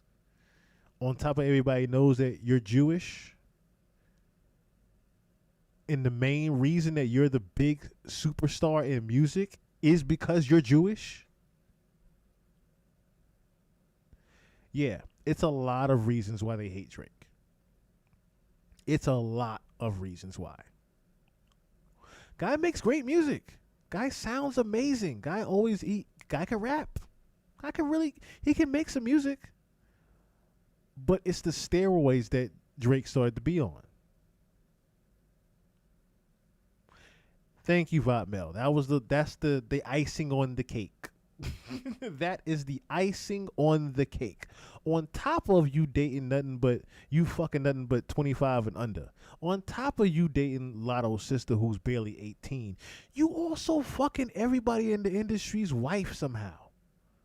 You fucking everybody's girlfriend. Like, nigga, you got a whole son that you didn't even want to tell the world about. Until your Adidas rollout was happening.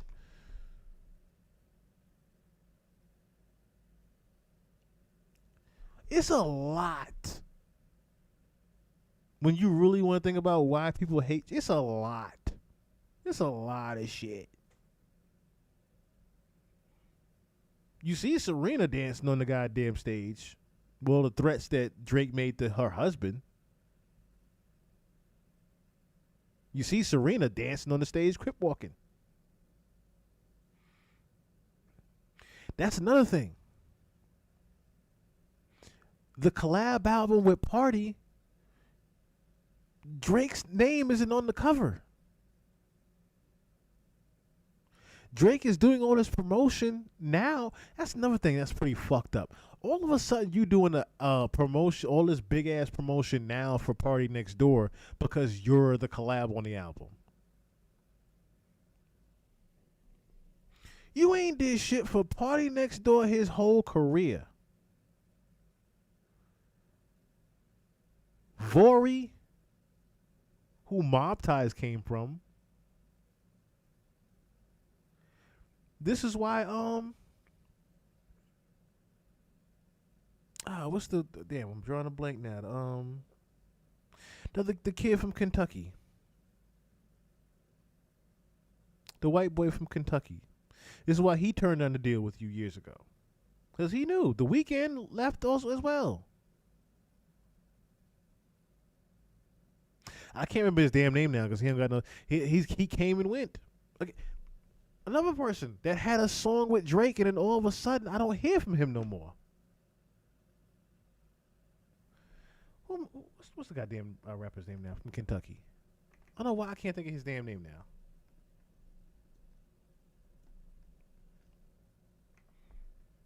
Jack Harlow.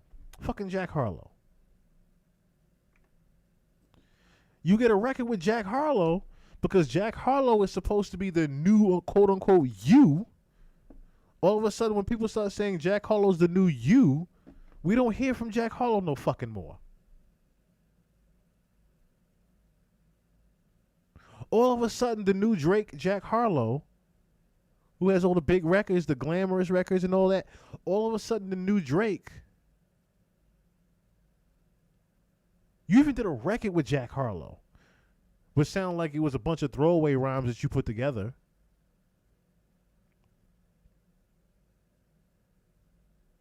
It's a few people we can name that you just, when you pop up on their records, it's like a curse.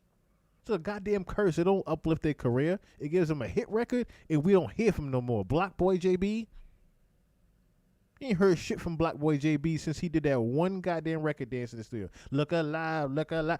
We ain't heard shit from Black Boy JB since. I Love McConan. Look, it's a plethora. It's a plethora of people Drake has fucked with and just was it. So of course you could say the whole, the Drake stimmy package. What Drake stimmy package? There's only a stimmy package for niggas that's already on. If you already famous and already have some motion going and Drake jumps on your feature, yes, it's a big record for you. But what happens after that? It's, that's his only record now. It's only because of Drake. That's the thing. And let me also, be very clear here and transparent, right? I have went on the record and said numerous times, yes, Drake is the savior of music. Whether people want to agree with it or not, or know it or not, Drake at one point was the savior of music because I keep saying this, when LimeWire, Rhapsody, and all that was going on, and the leaked music started to happen before the Spotify's and everything. When that period of time was happening and people didn't know if music in general was going to continue to sell, there was a young Aubrey Graham that came along and sold 500,000 records in a time where nobody was buying music anymore. So that is why the industry pretty much praised and uplifted and put Drake on steroids, giving him the biggest records and things like that, because he literally at one point saved music. We cannot take that away from him. He literally was the invested one to save music.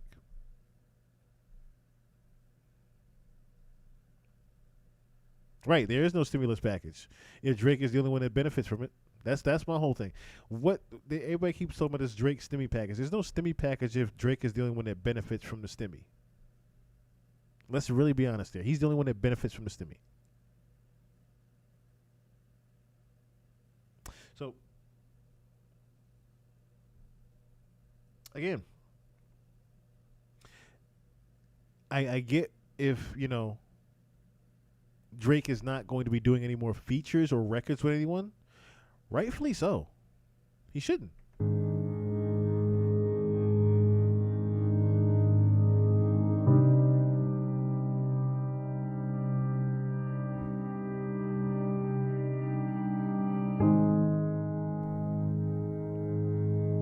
yes, and I'm glad you also put that new eyes.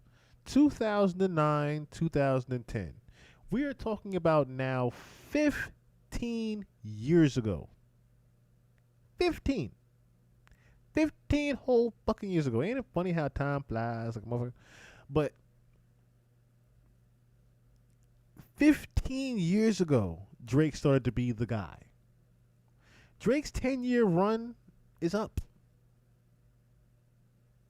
There's nobody that had a run longer than him. Sheree Purnell, what's going on? There's nobody in music that had a run longer than him.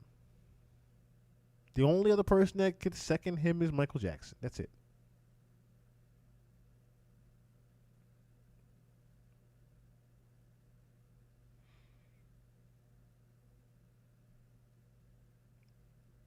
I'll leave the evidence. Yes, definitely. So, here's the thing, right? Because that you can take with a grain of salt for the simple fact that the entire industry, number one, trafficking in general is a $150 billion business. That's not for no reason. Second thing is, yes, I think that heavily plays a part in it. That, okay, we have a scapegoat now. Same way that Diddy is a scapegoat for the sex trafficking to take the heat off the government in the sense, Drake is also the scapegoat for pedophilia now. Drake is now the scapegoat for the pedophilia.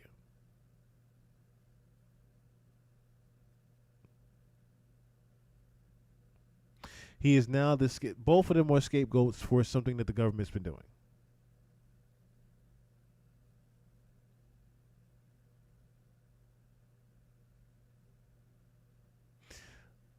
Kanye run is 20 plus years, but they don't want him anymore, even though he's the GOAT. I can't really say that because Kanye is the same way. Kanye is the same. Kanye is no different. And the funny thing, we're gonna get to Kanye in a second. I'm glad you mentioned him.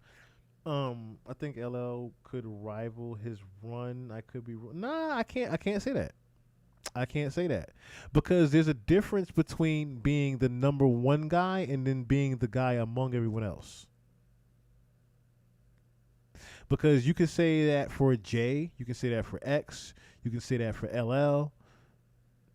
You can say that for a lot of people that at certain points in their career, they were the guy. Yes, but we're talking about Drake, who consistently was the number one person in music, the number one seller, the number one person on the radio, the main person you heard all day long.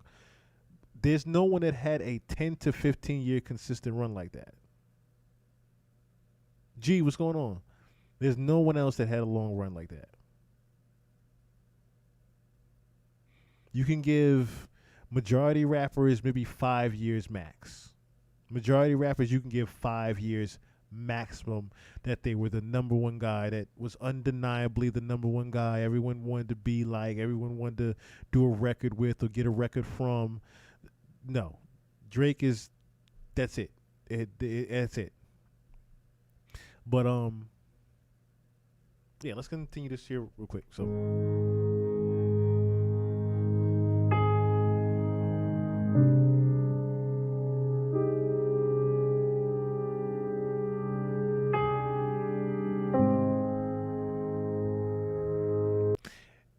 this is what we're going to get to next. Because I, for the life of me, cannot understand this tweet. Can somebody explain to me what Kanye's talking about? Kendrick Lamar needs to scream "Free Puff" from the Super Bowl stage, and we all know why. And I'm going to respectfully leave it light just like that. But that's the hypocrisy. One nigga's in jail and the other nigga's at the Super Bowl. Now, I got what he was trying to say. The whole rumor about Kendrick hitting on his wife. And then he's coinciding it with Diddy beating on Cassie.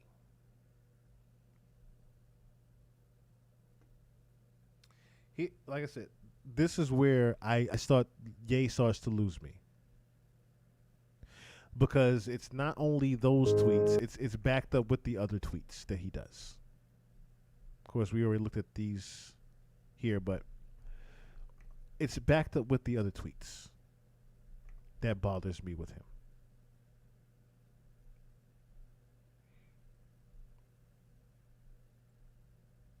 Hold on. Okay, I just want to make sure I had all the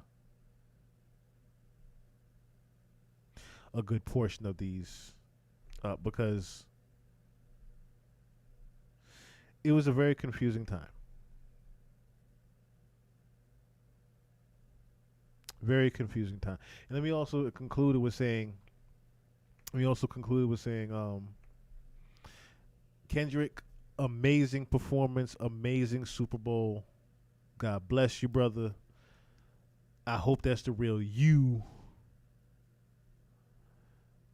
And thank you for being a motivation for a lot of people right now. A lot of good inspiration for people and making people think. Let me also say that too. Let me also say that too before we get off this topic. For the simple fact that there was a lot of people, and I mean a lot of people, that wanted to say, fuck that performance. There's a lot of people that wanted to say the performance was weak. I had the chance to laugh earlier a couple of times when I saw some people saying, I would have rather see Lil Wayne. Skip Bayless was one of those people that said, I would have wanted to see Lil Wayne. He deserved it. Yes, please cash at me. Please cash at me, because I don't get anything from this. But but anyway, that is the real Cash App there, by the way. It's in the left-hand corner as well. As well as the Instagram. DM me anytime. Anytime. I try to respond to all of y'all as much as I can. I respond to everybody as much as I can. I saw nothing but hate from this performance. And it mainly was from people that just didn't understand the performance. And it was people saying, oh, I hear his message, but hear my message. Yeah, shit was weak. It was boring. This, that. And I started to really take notice in the fact that the only people that didn't like the performance were A, you don't listen to his music, B, you don't like to think. Those two things. You don't like to think when listening to music. You like mindless behavior, you like mindless entertainment. Okay, brainless shit. I'll go far as saying that. You like brainless shit. If you didn't like the performance, you like brainless shit. That's really what it comes down to. That's fine. Go watch something brainless then. Watch something brainless while the rest of us have intellect here.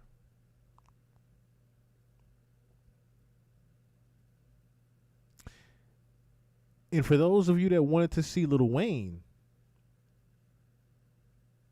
I'm not going to play the clip that I shared of Lil Wayne just being a buffoon, dancing around the stage, smoking weed, and pretending to try to dance.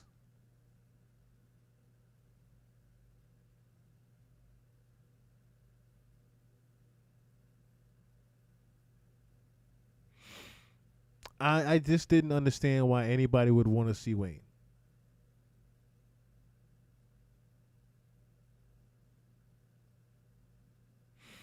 At all, especially in today's climate of Lil Wayne.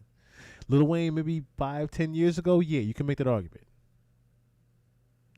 What Kendrick was doing up there, sweating and having the breath control that he did in performing, is why Kendrick deserved to be the Super Bowl performance.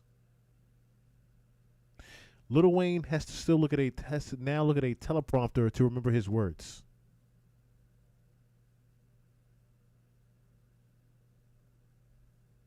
Do y'all really think Lil Wayne would have done something like this? No. Do y'all really think Lil Wayne would have done the subliminals that Kendrick did? Because another thing, the subliminals weren't just for Drake. The subliminals were also to represent America as a whole.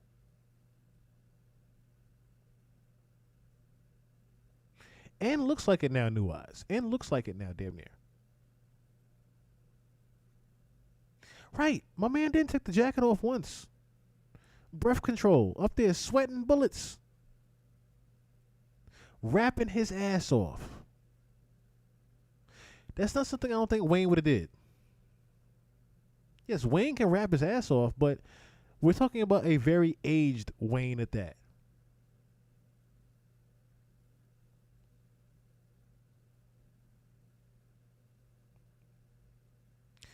Thank you, Vibe Mail. That's another thing.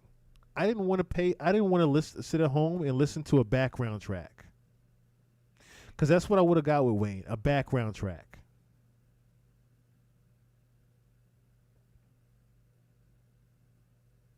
I am tired of seeing any performer rap over the fucking background track.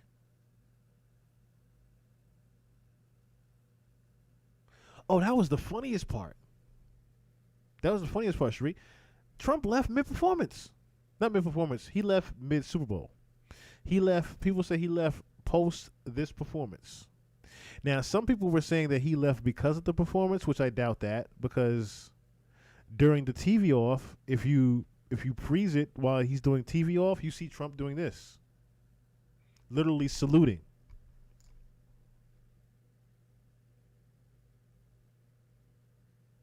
So I can't say that he left because of that, but he mainly left because he saw the Chiefs getting his ass kicked. The Chiefs getting their ass kicked, and he bet on the Chiefs. That's really why he left mid-performance. That's the crazy part. Yes, he saluted him right after the A minor. I don't know if anybody saw that clip, but he pretty much hold on, trying to fix the camera. He saluted Kendrick while the A minor was going on. I said TV off, excuse me. The A minor. So Trump fucks with the halftime show. It's not that he didn't fuck with the halftime show. He fucked with the music. He might have not known what was being said. He might have not even cared.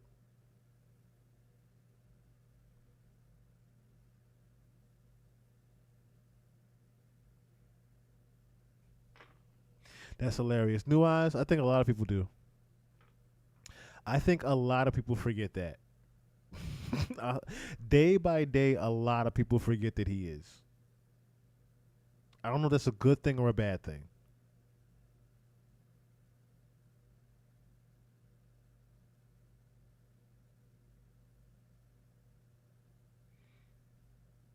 That's the thing. I love the fact that Kendrick did nothing but newer records. He didn't even do his older stuff. Because now when you think about it, this performance compared to him doing a "We Gonna Be Alright" or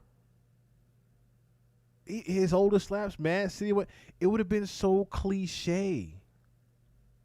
It would have been okay, this is what we didn't want him to do. Now that I'm thinking about it, even him doing King Kunta, compared to the records that he has now with GNX, it wouldn't have been fire.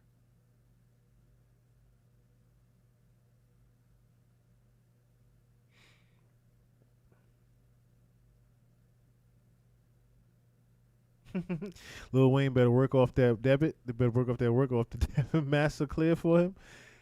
That's another thing. That's another reason Wayne again didn't perform at the Super Bowl. Ain't nobody forgot about that pardon, brother. Nobody forgot about that pardon.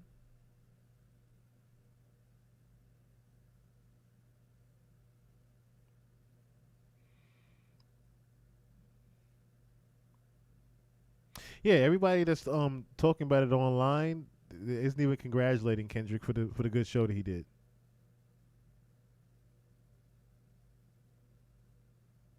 Now, New Eyes, that is hilarious in itself that you are Canadian in here and we are talking about Drake the way we are.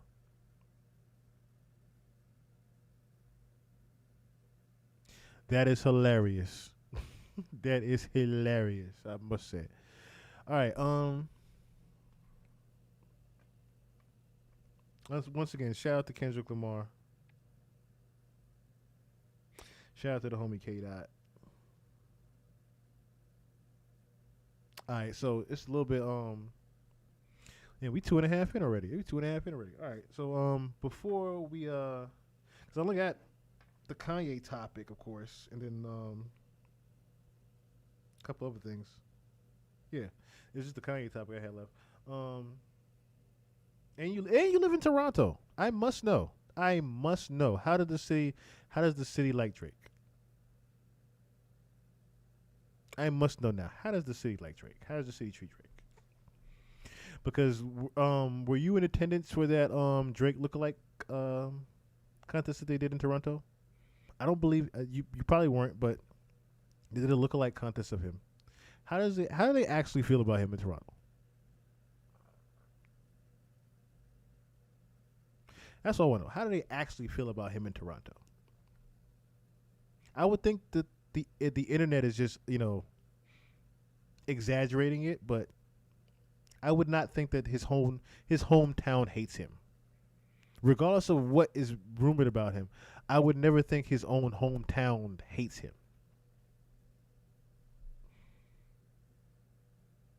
Oh, well, never mind.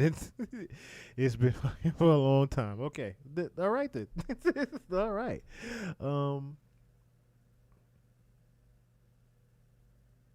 Have I gone to the industry out and wrapped the whole Kanye's handler?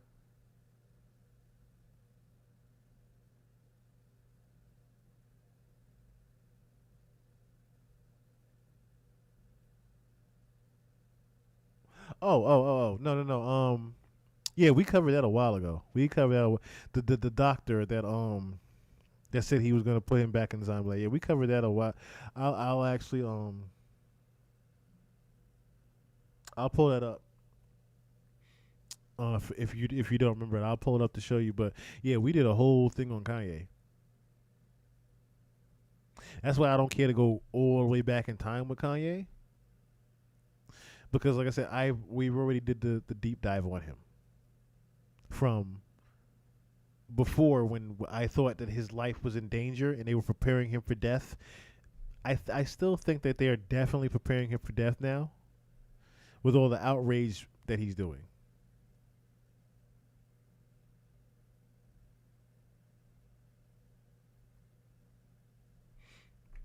The outrage that he is doing, it don't look well right now.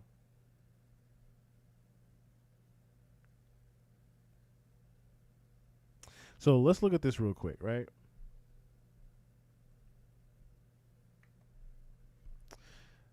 Because he's been doing a series of tweets lately. Kanye has been doing a series of tweets lately into which I am confused.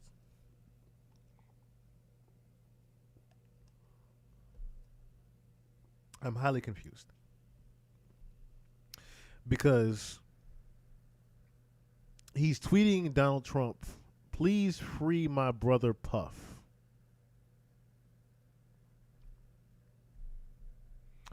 Please free my brother Puff.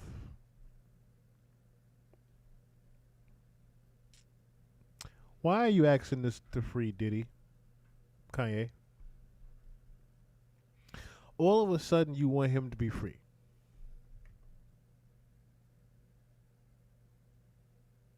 Call me Adolf Hitler and your bitch still wants to fuck. Hitler was so fresh. I'm going to normalize talking about Hitler that way. The way talking about killing niggas has been normalized.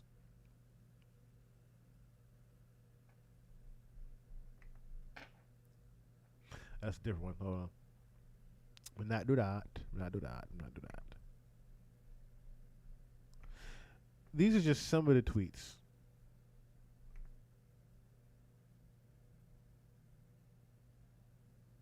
This looks an old one here. That's an old one. Oh, this one. The fuck Virgil tweet.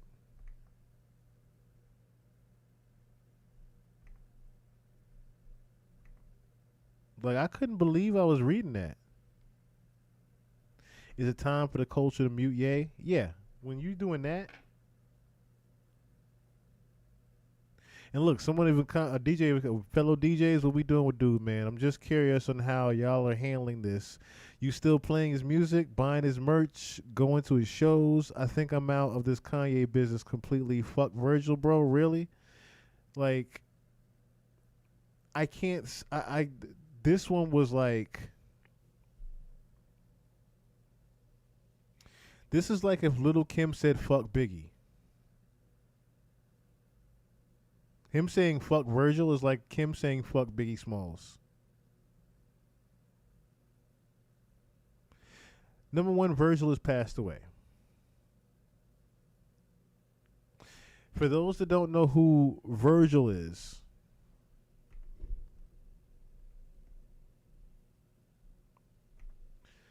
Virgil Abloh, at the height before he passed away, which I almost feel like I need to do a deep dive on what happened to Virgil, because I still don't get how he died suddenly at 41 years old. Like, I feel like it's more than meets the eye with Virgil passing. I really do. Because for Virgil to pass and then Ye to just take Yeezy to where it was, after Virgil was the originator of the off-white color.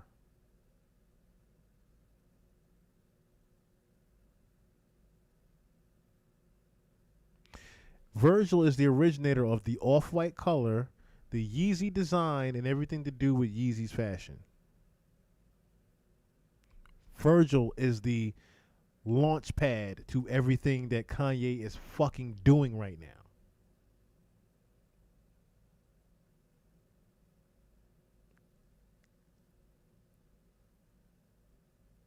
I believe he did. I believe he did have cancer. But like I said, it just doesn't sit well with me how he passed the way he did. Especially with you having cancer, dying at 41 years old with the amount of money that he had. I don't know. I'm just saying. It's very weird. It's very weird how Virgil passed.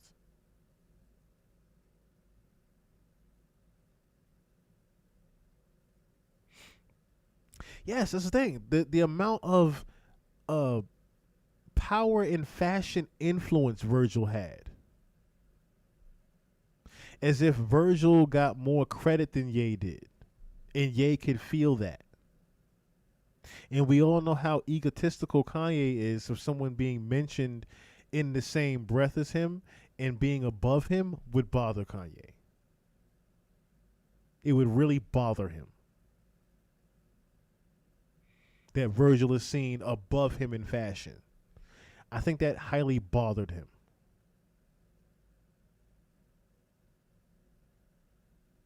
That's why I say I need to look into what happened with Virgil, knowing that particular factor.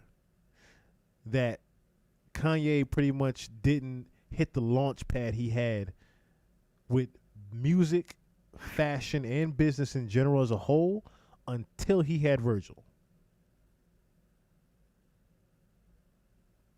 Everything he even does now on an artistic big level right now is because of Virgil.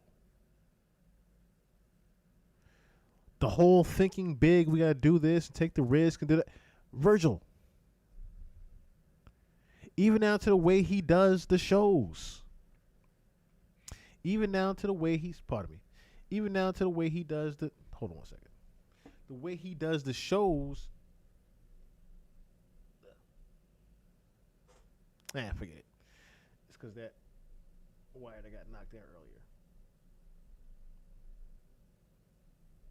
The wire that knocked it down earlier. Anyway, it's really because of the amount of influence that Virgil has given to Kanye, and for him to be at the plateau that he did, even when passing, I think it rubbed Kanye the wrong way.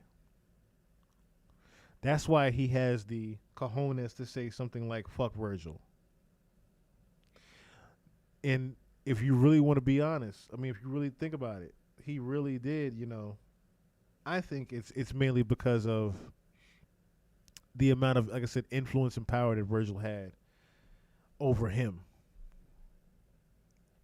And he didn't necessarily, he was jealous of it. The same way the same exact way he's being super jealous of Kendrick Lamar right now.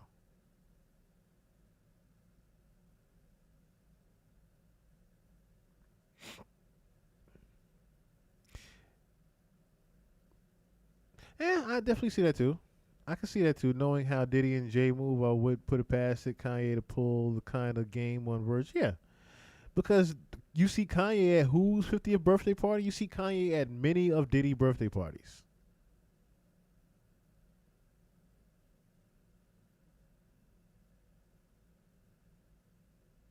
Who's checking for Jay Prince? One of the Migos died under his protection.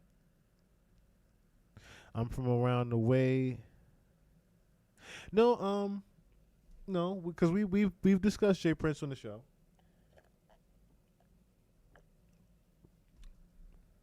We've discussed Jay Prince, and if to tie everything in right now, Jay Prince is the main investor behind the Tony Busby lawsuit. The 100 or 1,000 people that's suing Diddy for sexual assault is from Jay Prince. That rumor was pretty much confirmed, especially when you think about the audio of Jay Prince 10 years ago where he was pretty much warning Diddy and saying fuck Puff and all this other shit. He was pretty much riding for Drake in the fight that he had over 0 to 100. So yeah. But no one's, forgetting about Jay Prince because, like I said, I thought Jay Prince was definitely going to get raided when that whole sex trafficking thing happened. And Texas was pretty much putting they were doing pretty much a runaround roundup on everybody that has something to do with it. But we see him weeks later walking around his neighborhood just fine, talking to Whack 100. So anyway, not to get too far off at things.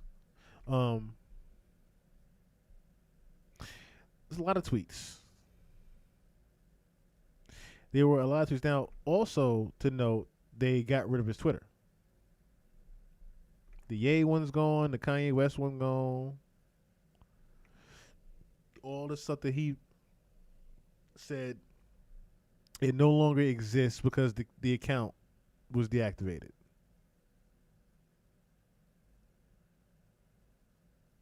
Oh, shit. Someone reposted his song. That's enough, Mr. West. Please, no more today. But yeah, he pretty much went on a series of ridiculous tweets. Like this one here, too. Like,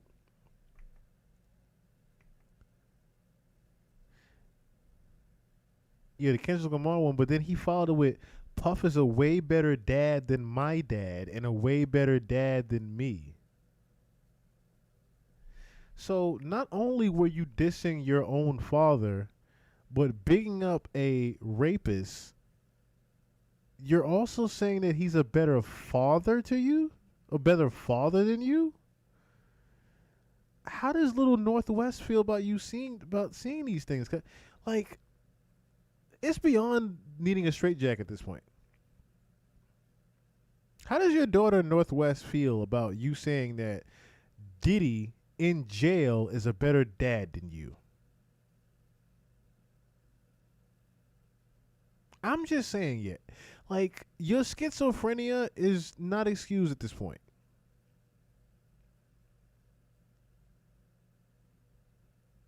Like, yeah, you have $2 billion and a fine woman, but you have completely lost your fucking mind. If no one else is going to tell you, I'll tell you. You have lost your fucking mind. I wish I had the relationship with my dad that Puff has with his kids. And when J-Lo pulled up, and this one took the... Remember when J-Lo pulled up to the red carpet with my twin?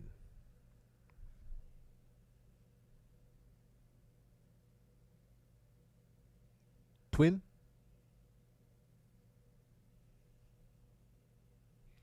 You're a twin. You're a twin, Kanye. You're a twin. twin.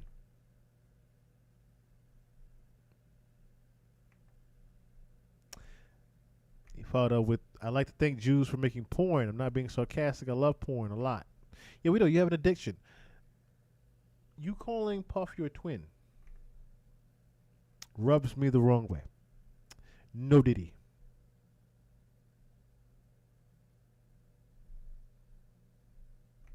Poison me, and by the way, y'all done already fuck with me so much. Y'all already black mirrored me. You already made everybody think I'm crazy. You already took my family away.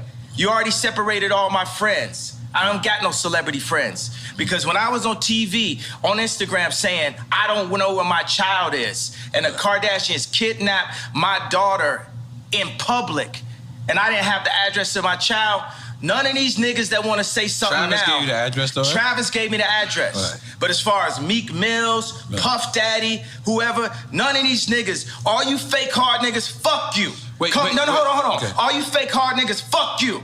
You know what I'm saying? I don't give a fuck because you can't shoot nobody anyway. And the reason why you got to talk is because you did a deal, you fucking fed. You know what I'm saying? That's why you got to come at me, because part of the deal for you to be able to do all that and get out of jail is that you promise that you're going to go pull my co-car. So y'all niggas shut the fuck up about me. Now let me say it calm. You niggas shut the fuck up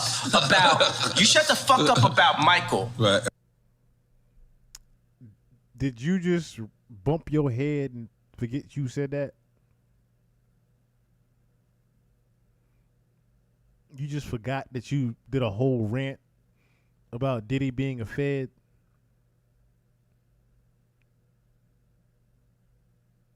You forgot about that part?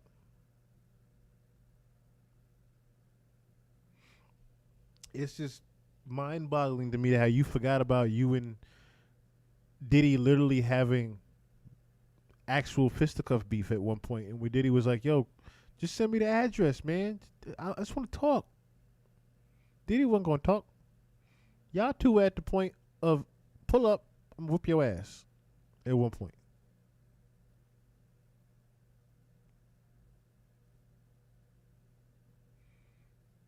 I think he still calls himself the Louis Vuitton Don.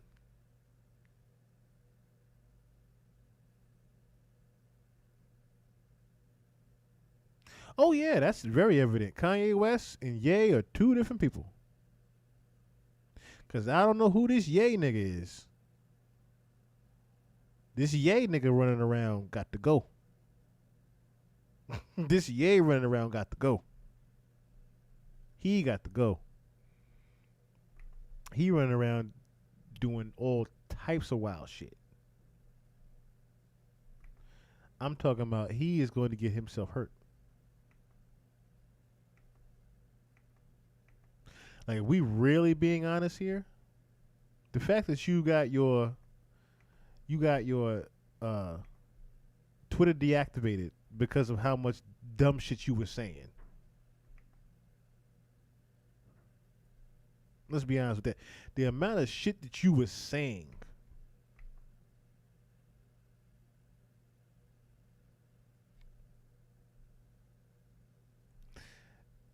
See, here's the thing, right?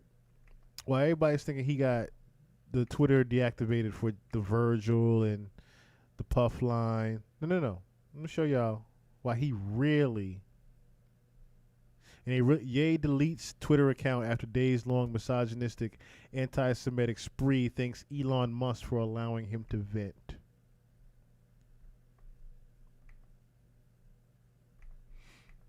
This was some of the recent ones. Into which why? Yes, that rant was for the Drink Champs rant was definitely funny. It felt like real Kanye.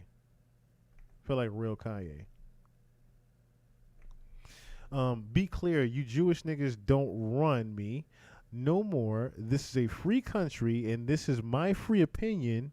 You abort black children for stem cells. Abortion is murder, and it's pushed onto the black and Latino communities. I'm never apologizing for my Jewish comments. I can say whatever the fuck I want to say forever. Where's my fucking apology for freezing my account? Suck my dick. How's that for an apology? Fuck all that woke shit. They putting fat bitches on the runway. Nobody want to see that shit. It's unhealthy. It promotes obesity. And the wild shit is the fat bitches lose weight. Then they lose their acceptance. They lose their acceptance for they lose theirs except for Adele because she actually has another talent than being used. I'm racist. Stereotypes exist for a reason and they will be true. I tour for the money. I'd rather be playing Last of Us Part 1 and 2, which was made by Jewish people. Go work. Thank you. I don't listen to rap. I don't know what the fuck is rapping anymore. You know, Miles is like my favorite artist. I guess he's talking about Bruno Miles. I don't know if there's a you know Miles.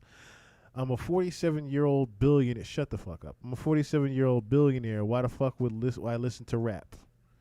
There's not one piece of information in rap that benefits my agendas or helps me get to the money. I don't know what Kamala and I got nothing against that lady. She was just being used for what they call black vote. I don't know shit about politics or fucking coins, and I don't care.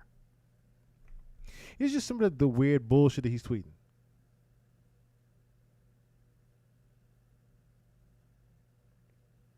Into which I say the same thing I've always been saying. This is going to be the demise of Kanye. This is going to be the demise of him. I don't know if anybody else noticed that. This is where we start to really see the end of Kanye West. Yeah, see, I was thinking about that too, Icon Vonnie. I was thinking about that same exact thing. Yeah, maybe this is just his schizophrenia, right? No. This is legitimately, this nigga done lost his mind. This nigga done lost his mind. I've been wanting to get that. I've been wanting to get a PlayStation just so I can play Last of Us because the way they made that the shotgun go off in people's heads. I mean, anyway, before I get too off topic, yeah, Ye has lost his goddamn mind officially. He's officially lost his fucking mind. But this is why I said before when we did the breakdown of him, they're preparing him for death. They're preparing Ye for death. That $2 billion is about to go to Kim Kardashian, if y'all haven't noticed that play. That $2 billion is about to go to Northwest.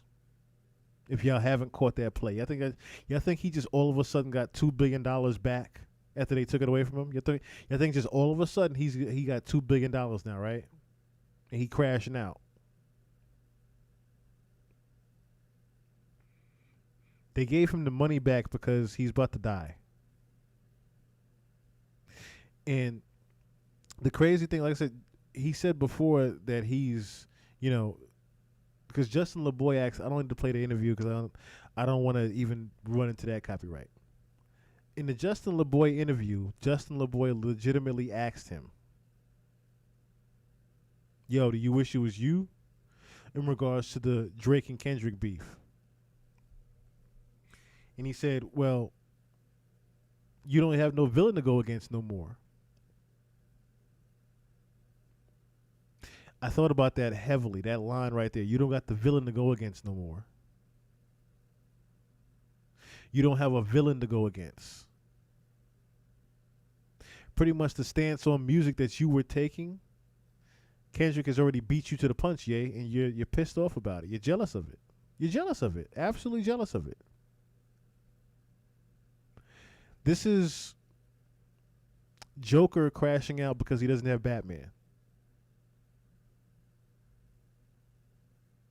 Drake was Batman to Joker. Or should I say Drake was Batman to Kanye. And for the longest, Kanye wanted to unmask Batman. But someone beat him to it.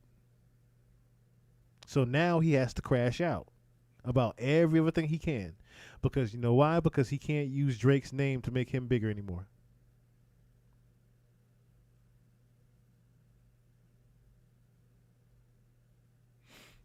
He crashed out before, and now he's even bigger.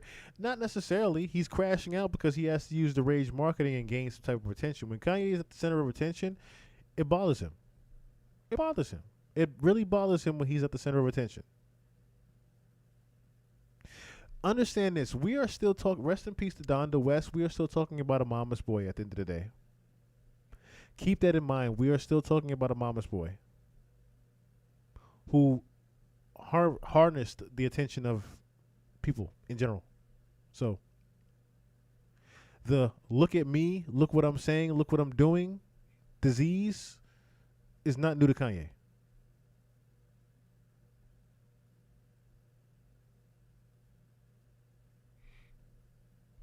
Him begging for attention right now, I can't tell.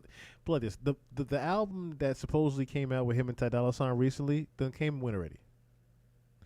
The fact that he couldn't get no buzz around that big ass album that he spent millions of dollars on, the fact that he couldn't get nobody around that album like that is probably what's fucking with him. Everybody's still talking about Kendrick and he has a new project out. It's bothering him. That's why he'll say stupid shit like I don't listen to rap no more, even though you make it.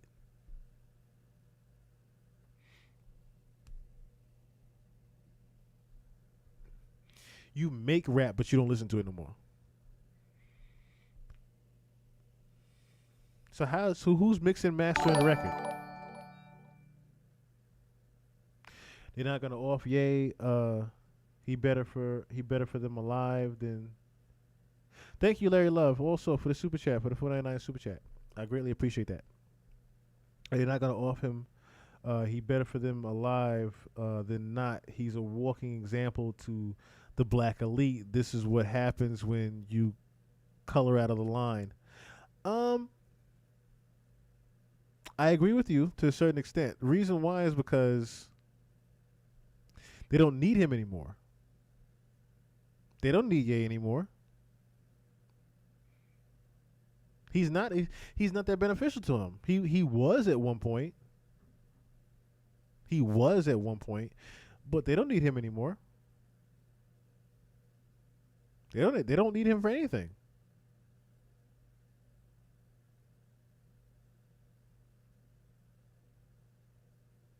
Yes, I get it. He's a walking example of the black elite, but they already have Jay for that. Jay's a whole godfather right now. If anything, they'll use him for further distractions. But him going back on the whole Jewish people thing is a bad thing for him. No matter how you slice it, it's a bad thing for him. Continuously talking about Jewish people again after you had to apologize, after you were forced to apologize for it before. Now you're back with it again?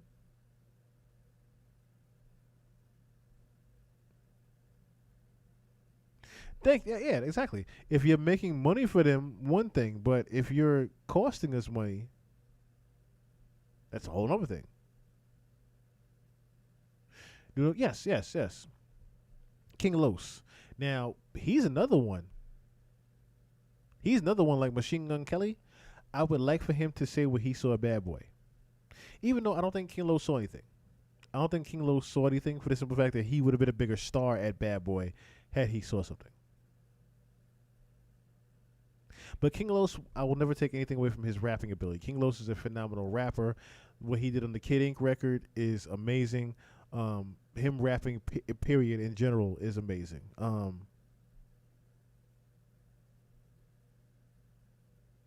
They're making money off of his patent sneaker, and as long as he keep providing fresh ideas, he's useful. Yes.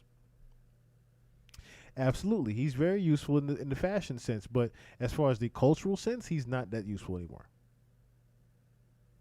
As far as pushing agendas, Kanye is not necessarily for anything anymore. He's for his own agenda.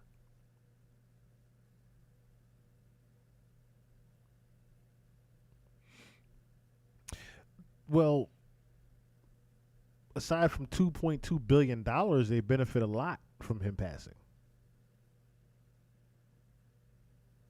That's one huge way that they benefit from him passing. Inheritance.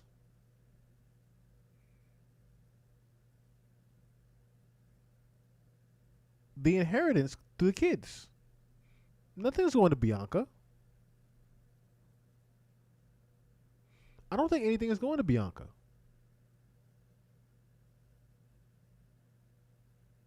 Matter of fact, I take that back. I take that back. Because I believe Bianca has power of attorney over him. Yeah, Bianca has power of attorney, so yeah, the money would still be inherited to North through Bianca. It wouldn't be Kim. It wouldn't. I said it wrong. So it wouldn't be Kim benefiting off it as much as the kids would. But I can definitely see Bianca taking that.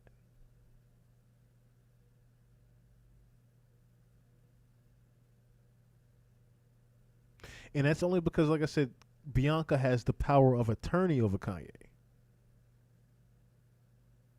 Stella Blue, what's going on?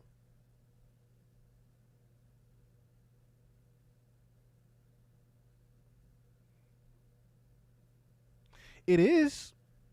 I can see that, but like I said, Bianca is supposedly married to him as well as the kids. Oh yeah, we spoke about that too. Bianca's a handler. We spoke about that a while ago. Bianca's a handler when the whole him sniffing the huff, him having a sudden addiction with sniffing gas. That alone made me say Bianca is some type of handler for him. The amount of the way that she does it is to make it look like she is his sex slave, when in all honesty, Ye works for Bianca. That's why he had to double back with the whole my wife, my beautiful wife, she trended more to Beyonce bullshit. That's why he had to do that.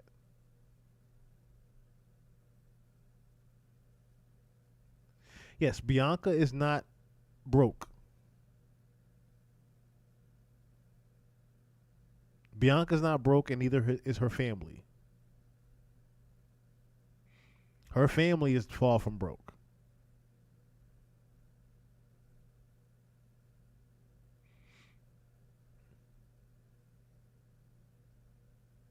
So that's another thing that can be benefited, right?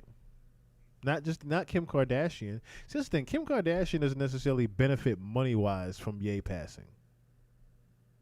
She just benefits as far as having the custody of the kids 100% now.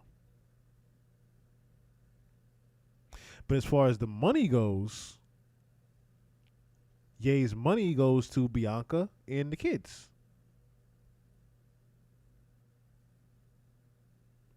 And her name just always stuck out to me, yo. Sensory? To a nigga that can't be censored? Her name just sticks out to me. It just rubs me the wrong way. It just does. For you to be in love with a woman that her last name is Sensory, and you are not the nigga to be censored. Maybe I have it wrong. Sensori or whatever it is. It just looks like it. I'm just saying. The wool has been pulled over our eyes in thinking that Kanye runs Bianca and Bianca runs Kanye.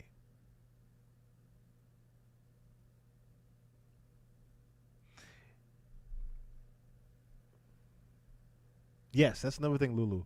The kids pretty much get indoctrinated into the industry once Ye dies. Because right now, Ye is the only one protecting the kids like Northwest from being necessarily within the industry like that. With him passing, there's no gatekeeper now.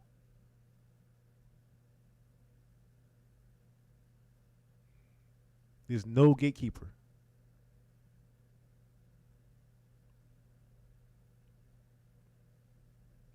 I truly hope that I'm wrong as far as the passing of Kanye West soon, but it doesn't look like he's going to be around much longer. It truly does not look like he's going to be around much longer doing this.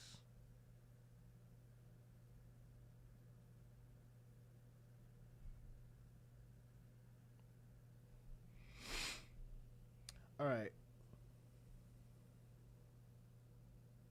We 3 in. I'm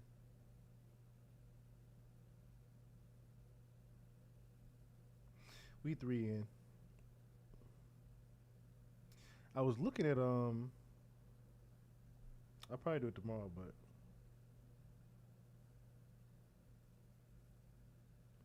I was looking at whatchamacallit, the Elon building a supercomputer. Elon is building a new supercomputer, and I wonder now if that's going to have something to do with what Trump was talking about, the whole $500 billion that he's investing. But yeah, it was that South Carolina UFOs, and the 10 people that they found missing in Alaska. I was going to get to. I mean, I've noticed that the newsy stuff that I get into, y'all don't really care for it too much, so I kind of leave that alone. But of course, we always had fun. We always have fun here tonight. Yeah, I notice I'm not smoking right now. I've tried to make a conscious decision to stop smoking for a while, as well as if anything, I'll just drink, which I'm probably even gonna calm that down too. But anywho, I'm trying to be a little bit more coherent, and as I'm also trying to just do more. Just do more in general. Like I said, I started to play the Justin LeBoy interview with Ye, but I just have a feeling that it's way more copyright than I want to deal with right now. I'm already anticipating your video has been removed because of the Kendrick Lamar breakdown. So be prepared for that, y'all. Be prepared for it. I might have to cut the Kendrick breakdown and just put the whole thing on Patreon. But anyway. Tonight was fun as usual. Tonight was fun as usual. And I hope you guys got fulfilled as far as the breakdown goes to Kendrick's performance. Because I noticed a lot of people caught certain things here and there. But I wanted to be the one to give you a full from bodies all the way to TV off breakdown. So thank you all once again for being a part of this. It was fun. Thank you, Stella Blue, Larry. I've seen, actually, now that I'm looking at it, since, I don't know what it was, but it feels like since I didn't do Twitch this time, because we're not on Twitch, we're only on YouTube right now. Since I didn't do Twitch mixed in, more people came tonight. I was getting kind of discouraged. I was getting discouraged. I've been doing this for almost 3 years now, and it feels like we're starting to actually, move up in things. But YouTube is also monetizing a lot of content creators as well. Like I said, I was starting to feel like, am I doing this for a purpose or am I not doing this for anything anymore? When I started seeing the view count started going down a little bit, but then I said, well, maybe my approach to it is just wrong. Because I know what you guys want to hear from me. Big Money, what's going on? I know what you guys want to hear. And I'm going to try to cater to that from now on. Like I said, instead of us going to the real newsy stuff, unless it's real something serious, we won't get into the real big conspiracy, alien, UFOs, and all that stuff. Because like I said, I wanted to get into the South Carolina UFOs, but hey. Like I said, I noticed that stuff isn't really too much liked. And I thank you guys. New Eyes, Kim Crawford, Stella. I thank you guys so much. I thank you guys so much. Y'all my family. Y'all my family in here. I don't really get to talk to my family like that except for my auntie. Shout out to my auntie Tazi who tunes in. That's another thing. My auntie Tazi supports me so much. I love her so much. I really do. I deeply do. It's the only person I talk to in my family like that. It's literally the only goddamn person I talk to in my family like that. But anyway, Y'all are my family. And I love having y'all a part of my family. So shout out to everybody that tuned in once again. Fury B, the homie, Stella Blue, Kudkanda, New Eyes. Congratulations on being a moderator as well. Big Money, Lulu. I was waiting for Baby Juju to get up in here because I need to ask her a question. Original Me. Larry Love, thank you for coming back, brother. It's been a while. It's been a while since I seen you up in here. Been a while. Vot Mel. Just make sure I get everybody up in here. My usual suspects. Kim Crawford, Original Me. See, like, make sure I'm getting everybody here. Thank you once again for the super chat as well. Big Money, Icon Bunny. Medusa, Cherie Purnell, Kudkanda. I'm making sure I do not skip a name as I try to get everybody. I'm so glad my YouTube chat stays up so I could just, just make sure I get every name. Benjamin Zek.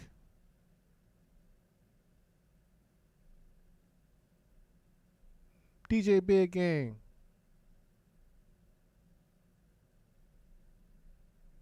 Oh, and then, of course, it eventually cuts me off. Now let me go up there. All right, I'm going to DM you something to unpack if you see it. Okay, yeah. Definitely. That's the Instagram. That is the Instagram.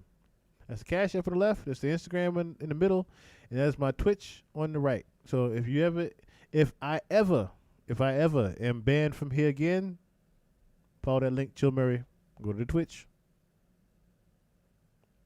But like I said, don't be surprised if in the morning or y'all go to replay this shit and YouTube done somehow removed it. I'm just telling you ahead of time. Be prepared for the Kendrick Lamar breakdown to be on Patreon. Just be prepared for that. Hippie TV. What's going on? Yes, knowledge is infinite and lives through us all. So with that being said, you reminded me.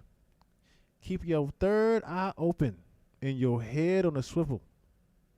Fact is never motherfucking fiction.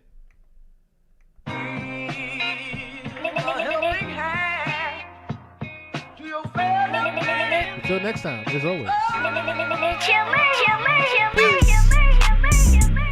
Aye. What?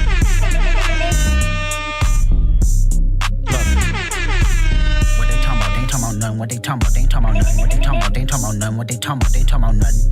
Huh? They ain't talking about nothing. What they talking about? They ain't talking about nothing. What they talking about? They ain't talking about nothing. What they talking about? They ain't talking about nothing. What they talking about? They ain't talking about nothing. Huh? They ain't talking about nothing. Pickable, I just put them bookers in my chain. Pickable, 80 pointers like a Kobe game. Pickable, 7.62s will make them plain. Pickable, popping out, you better not smell my name. Pickable, put 2 foreigns on the 405. Pickable, Kashi Pepper here from doing pasta. Pickable, why you acting tough on IG Live? Pickable, you know my new niggas off they rocker. Pickable, surprise bitch, it's that nigga chicken cheese. Pickable, let me FaceTime my op, bitch, I'm up the street. Pickable, yes, AGs, I'm putting something to sleep. Pickable, he on the ground, I praise God and start stumping feet. Pickable, I put 10 on his face, bitch, my shooter clean. Pickable, I hit it from the back, I told her move her hands. Pickable, then slide my thumb in where her at. Pickable, on your top, I'm with that bitch, don't look back. What they talking about? They ain't talking about nothing. What they talking about? They ain't talking about nothing. What they talking about? They ain't talking about nothing. What they talking about? They ain't talking about nothing. Huh? They ain't talking about nothing. What you talking about? Hey, that's my bitch. Hey, that's my bitch. Hey, with all that fake shit. Hey, ain't the one to play with. Hey. Pull off in the ram, never talk all that times, mister. Get off on your mans. If you hear disrespect, you better follow up with hands. Losses to the neck, but now I'm trophied up. I'm sitting little right. shit like that. Boom, boom, boom, boom. Lets me further know what it is you really do.